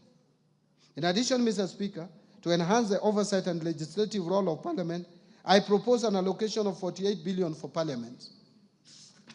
To enable administration of justice, I also propose an allocation of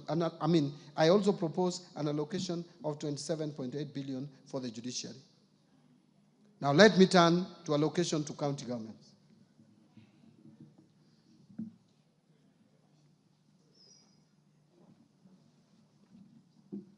Mr. Speaker, to support devolution, county governments will receive 405.1 billion in the financial year 2025-2026 as an equitable share of revenue raised nationally, an increase of 17.6 billion from Kenya shillings 387.4 billion in financial year 24-25. The 405.1 billion represents 25.8% of the most recently audited revenues for financial year 2020-2021, way higher than the minimum of 15% prescribed in Article 203(2) of the Constitution. In order to ensure food and nutrition security, infrastructure development, improved water and sanitation systems, among others, county governments will receive an additional 69.8 billion as additional allocations. Equalization Fund. Mr. Speaker, to support implementation of projects in the marginalized areas, 7.85 billion has been proposed as an allocation to the Equalization Fund in the financial year 2025-2026, and an additional 2.74 billion to settle outstanding arrears owed to the fund. Mr. Speaker, now allow me to speak to measures to enhance county government's own source revenue. Mr. Speaker, the own source revenue policy recommended the development of a national framework legislation to regulate the introduction of taxes, fees, and charges by county governments. Consequently, the National Treasury and other stakeholders developed the County Government Revenue Raising Process Bill, which is currently before Parliament for consideration. Again, I urge the Honorable House to consider the bill and prioritize its enactment. Mr. Speaker, now let me turn to taxation measures. Mr. Speaker, I will now turn to tax policy measures supporting the financial year 2025-2026. These measures include proposals contained in the Finance Bill 2025, as well as the customs duty measures agreed upon by the East African Community Ministers for Finance during the East African Community pre-budget meeting held in May this year, which I personally attended. These measures are set to take effect from 1st July 2025. Mr. Speaker, the freedoms we enjoy in this country have not come easy. In the last couple of years, Kenyans have spoken clearly and loudly on the desired direction in development of policy and governance of taxation. In 2023, the minority side in Parliament, supported by the efforts of the then ODM chairman, protested against the Finance Act of 2023.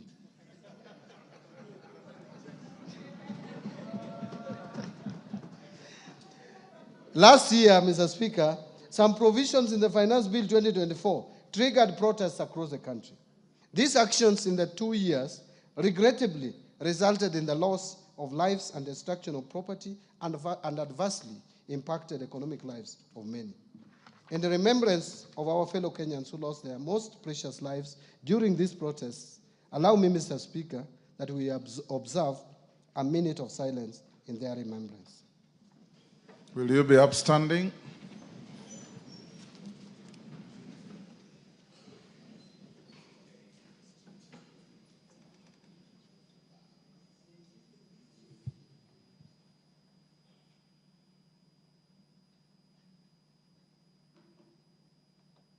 May their souls continue resting in eternal peace. Thank you, honorable members.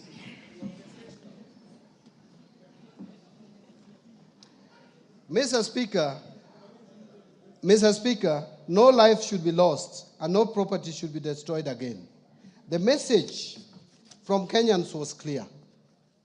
Since I took office at the National Treasury and Economic Planning, I assured Kenyans that we shall strive to reduce tax burden. In this respect, the Finance Bill of 2025 has neither proposed new taxes nor raised any tax rates.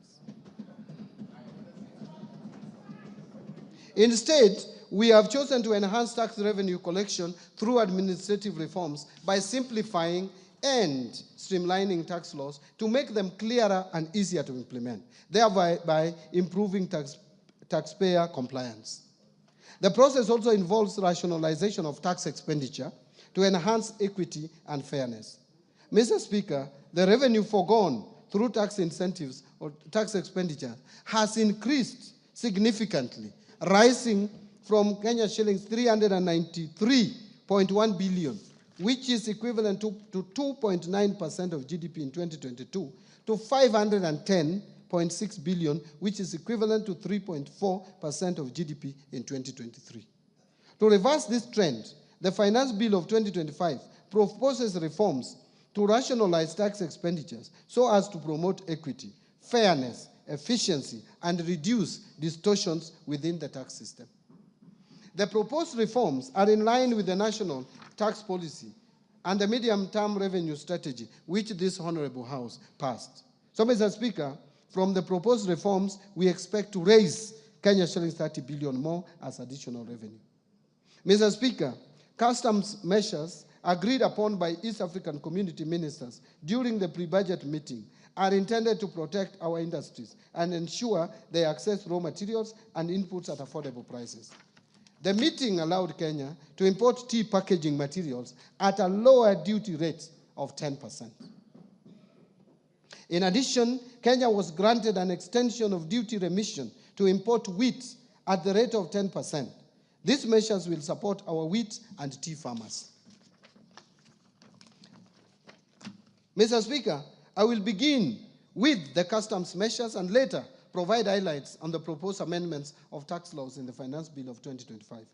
On customs measures, to meet the local demand of rice, Kenya was allowed to extend the stay of application on the East African Community Common External Tariff and import rice at the rate of 35% or USD 200 per metric ton, whichever is higher, instead of the common external tariff rate of 75% or USD 345 per metric ton.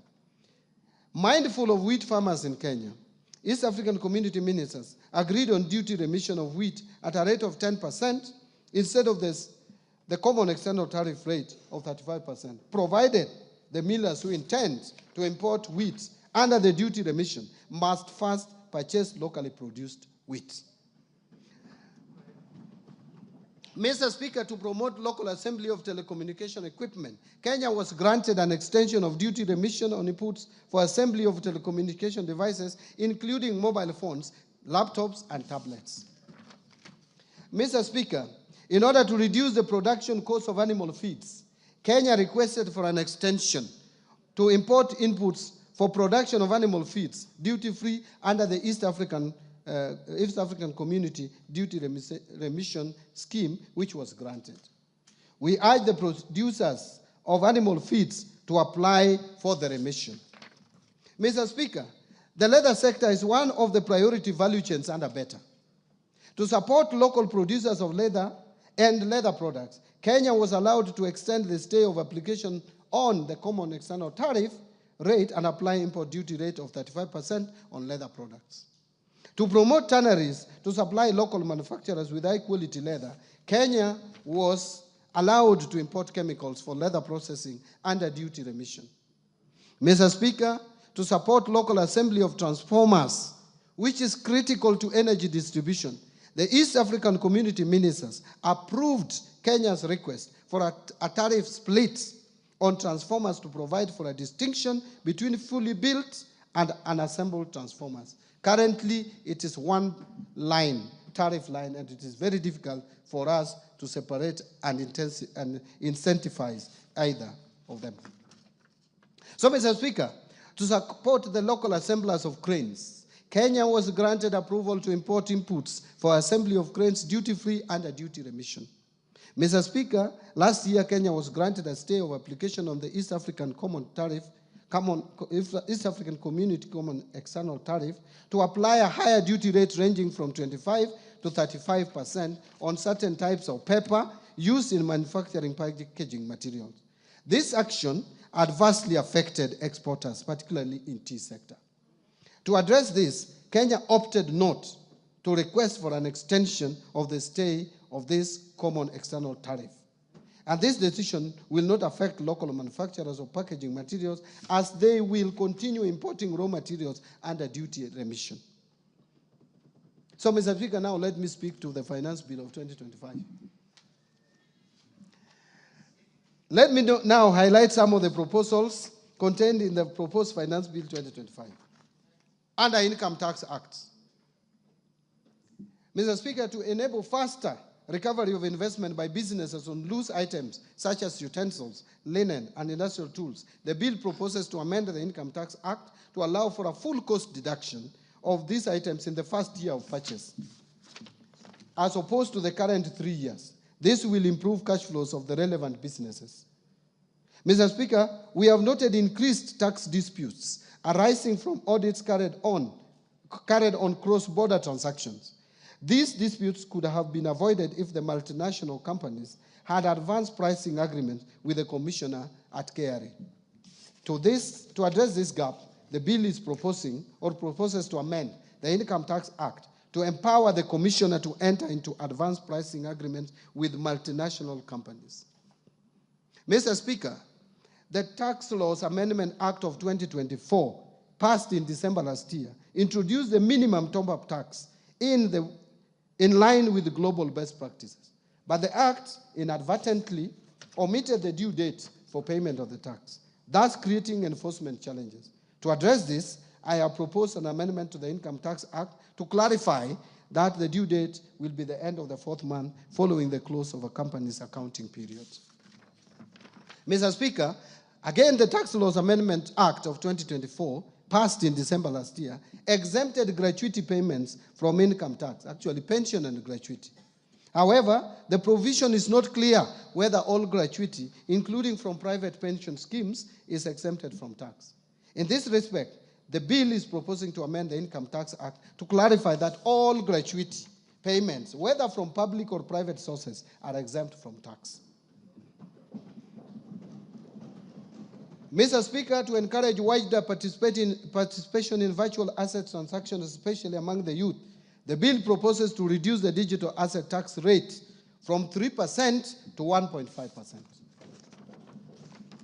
And Mr. Speaker, to ensure consistency and effective administration of the law, the bill proposes to amend the 3rd schedule to the Income Tax Act to clarify that fringe benefit tax is payable by the employer at the corporate tax rate, and that withholding tax on qualifying dividends and qualifying interest are final tax. That is not clear in the current arrangement.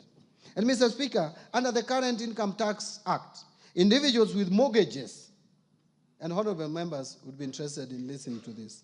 Mr. Speaker, under the current Income Tax Act, individuals with mortgages for purchasing or improving residential houses can claim tax relief on interest payment on the mortgage. However, those who take up a mortgage to construct their own residential houses are excluded from this relief. That is the law as it is today. To ensure fairness, the bill proposes to extend this benefit to interest on mortgages taken for construction of residential houses. This will support home ownership and align with the better pillar on affordable housing. Mr. Speaker, the current tax-free daily subsistence allowance of $2,000 for private sector employees on official duties outside their usual workplace is lower than that of the public sector employees. To enhance equity, the bill is proposing to increase the tax-free daily subsistence allowance for private sector employees from 2,000 to 10,000 shillings. Mr. Speaker, Kenya has an opportunity to strengthen its position as a regional financial hub. In this respect, the bill proposes amendment to the Income Tax Act to provide that companies certified by the Nairobi International Financial Center Authority, NIFCA, that invest new capital of at least $3 billion over a period of 3 years to pay a reduced corporate tax rate of 15% for the first 10 years and 20% for the subsequent 10 years. The companies qualifying for this will be required to employ Kenyans at senior management level. The startup companies that are certified by Nairobi International Financial Center Authority will enjoy a 15% tax rate for the first 3 years and 20% for the subsequent 4 years. And dividends earned by certified holding companies and regional headquarters will be exempted from tax provided that at least 250 million is reinvested annually in Kenya.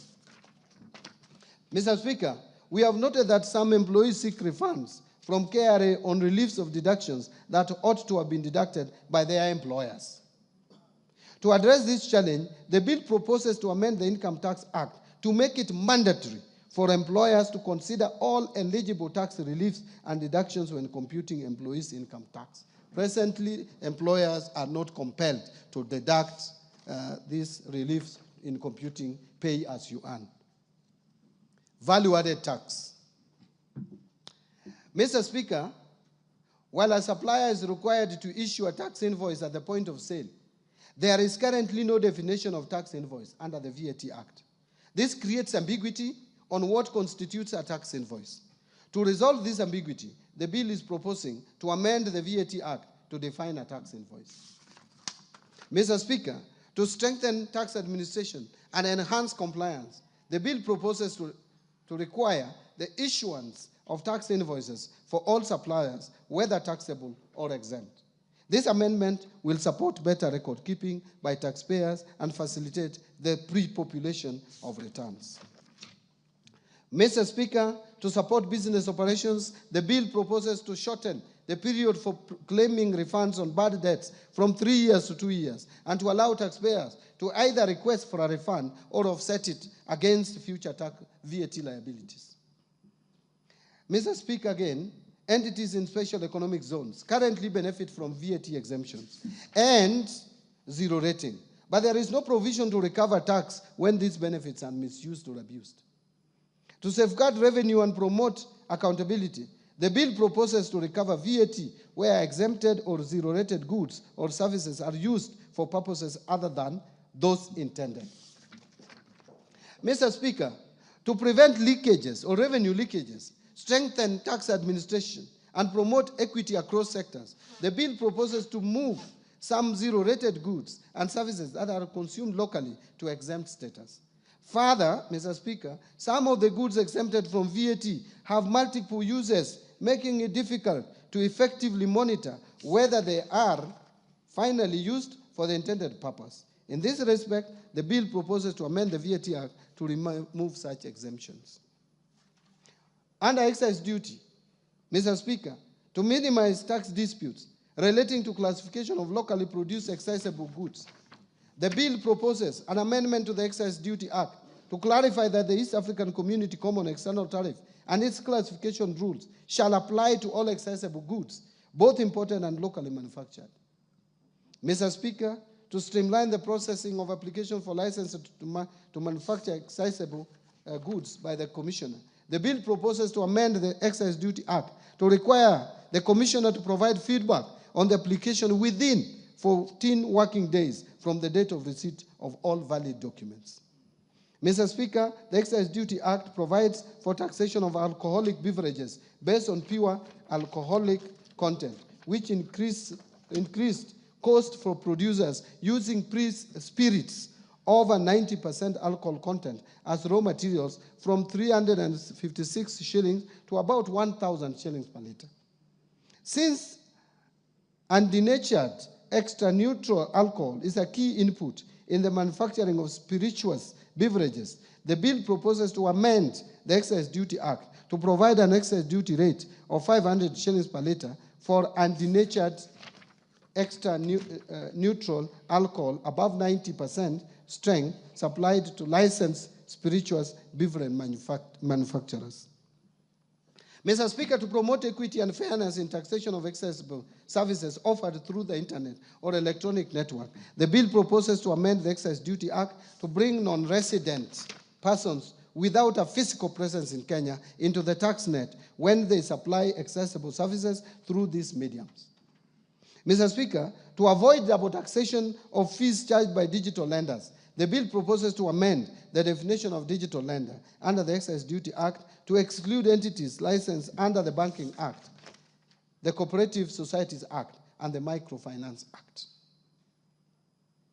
Honorable members, to enhance clarity and consistency in the administration of excise duty legislation, the bill is proposing to amend the Excise Duty Act to clarify that imported plastic products, including plates, self-adhesive plastics, and printed polymers, will be subjected to excise duty at 25% of the excise value, or 200 per kilogram, whichever is higher.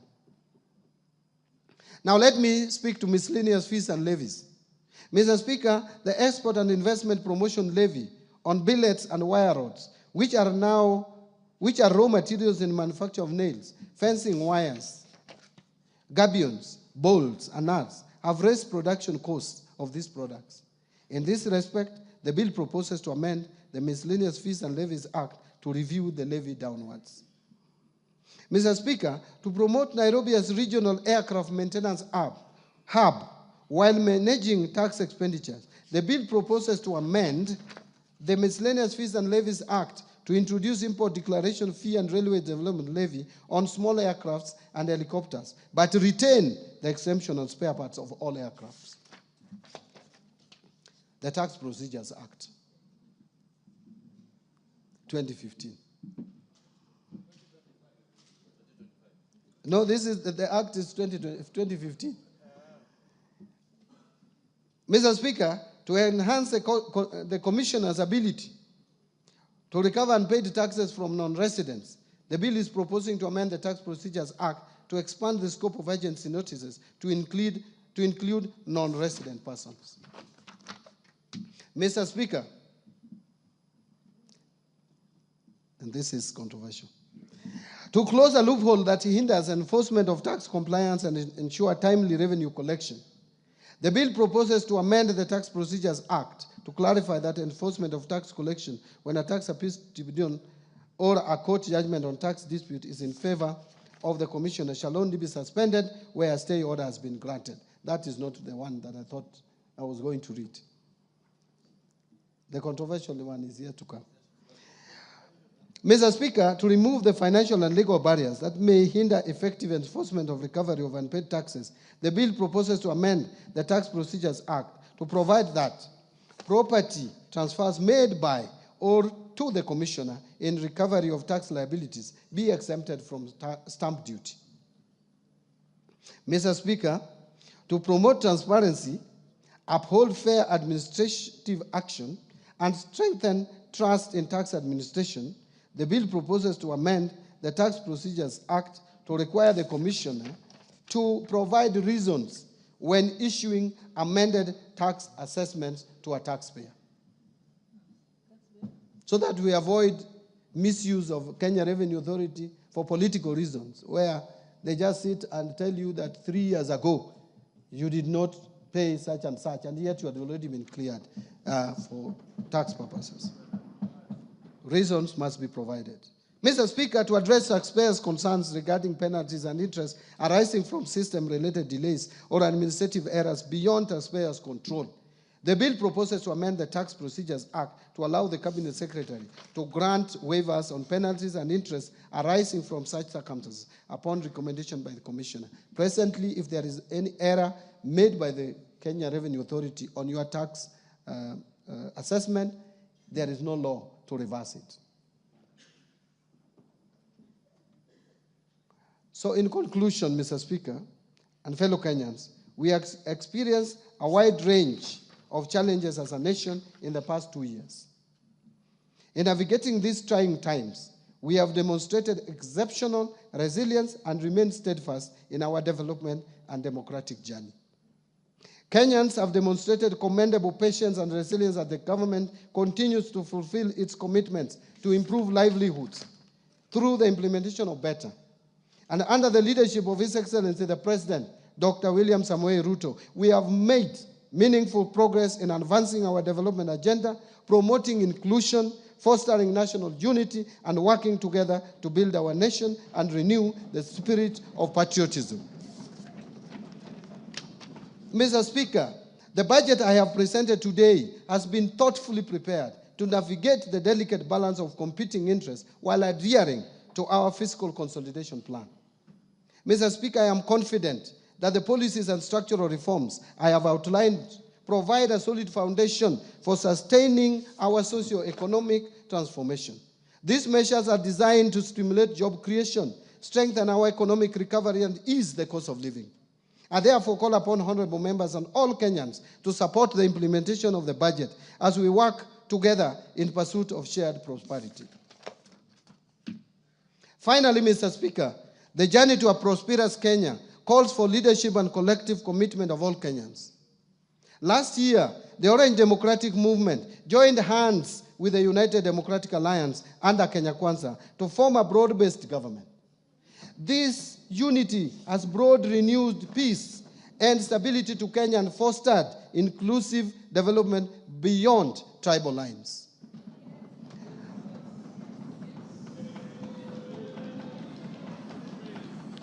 I wish. Thank you. Thank you.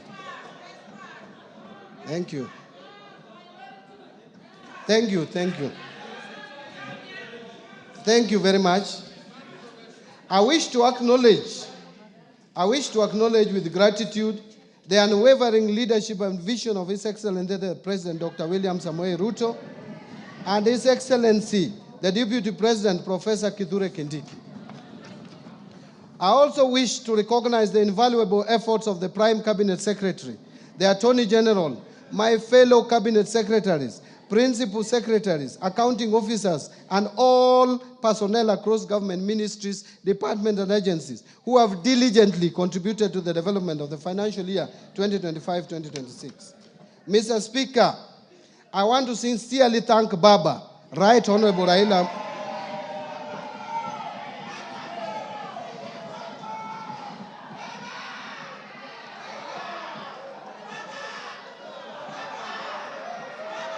Thank you, thank you, thank you. Thank you, honorable members.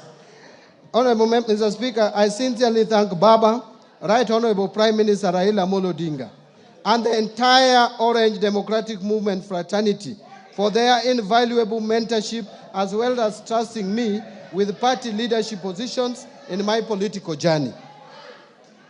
But Mr. Speaker, I will not forget that I served the people of Suba South constituency as their elected representative for a period of 15 years and a further 2 years as nominated member of parliament before my appointment to the cabinet.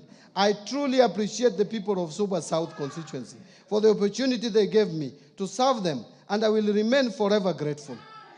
In addition, I served in the leadership of parliament as a minority leader, and equally, I appreciate the support accorded to me by this House and its leadership during my tenure.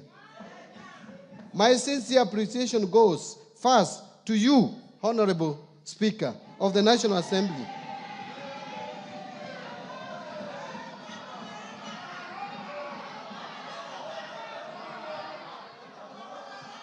and your counterparts in the Senate, the majority and minority leaders, and the entire House leadership including respective clerks, supporting the approval process of the financial year 2025-2026 budget. Second, to honorable chairs and members of both the Budget and Appropriations Committee and the Finance and National Planning Committee and all the other departmental committees of this House, as well as the staff of Parliamentary Budget Office for their constructive inputs and leadership during the approval process of this budget. Third, my colleagues at the National Treasury and Economic Planning, led by Dr. Chris Kipto, the Principal Secretary for the National Treasury, Dr. Boniface Barasa Makoha, the Principal Secretary for the State Department for Economic Planning, and Mr. Cyril Wagunda Odede, the Principal Secretary for Public Investments and Assets Management, for their commitment, dedication, and support in their preparation of this budget. Fourth, special appreciation goes to Mr. James Muhati, the former Principal Secretary for the State Department for Economic Planning, for his unwavering commitment and invaluable support during the first half of the financial year. His dedication and strategic leadership greatly advanced the ministry's mandate and played a pivotal role in shaping key national economic planning initiatives. Fifth, my appreciation goes to the Governor of the Central Bank of Kenya, the Commissioner General of the Kenya Revenue Authority, as well as the management and staff of both institutions, the financial sector regulators, and other MDAs for their valuable contributions to the budget process. Sixth, my gratitude goes to our multilateral and bilateral development partners for their continued technical and financial support. Seventh, I also thank the private sector for their participation and contribution in the budget process. And eighth, I wish to appreciate the media and non-state actors for their active engagement and participation in the financial year 2025-2026 budget. Mr. Speaker, I forever remain indebted to my beloved wife, Madam Rhoda Mbadi, and my children, who is here in the Speaker's gallery, and my children for their support and inspiration as I execute my duties at the National Treasury and Economic Planning. Their prayers and guidance gave me the zeal to proceed even during my lowest moments. I remain deeply grateful also to my siblings for raising me, paying my school fees, and supporting me throughout my journey. Mr. Speaker, I am sure that my late parents, Jadung Stanislaus Ngongomoth and his babe, Slermina Yambu Ngongo, with my mother, are smiling down from above as they see their youngest son perform this great service for the great people of Kenya today. God is truly faithful. Lastly, Mr. Speaker, my utmost gratitude goes to all Kenyans for their contributions during the budget process. Thank you, and may God bless Kenya.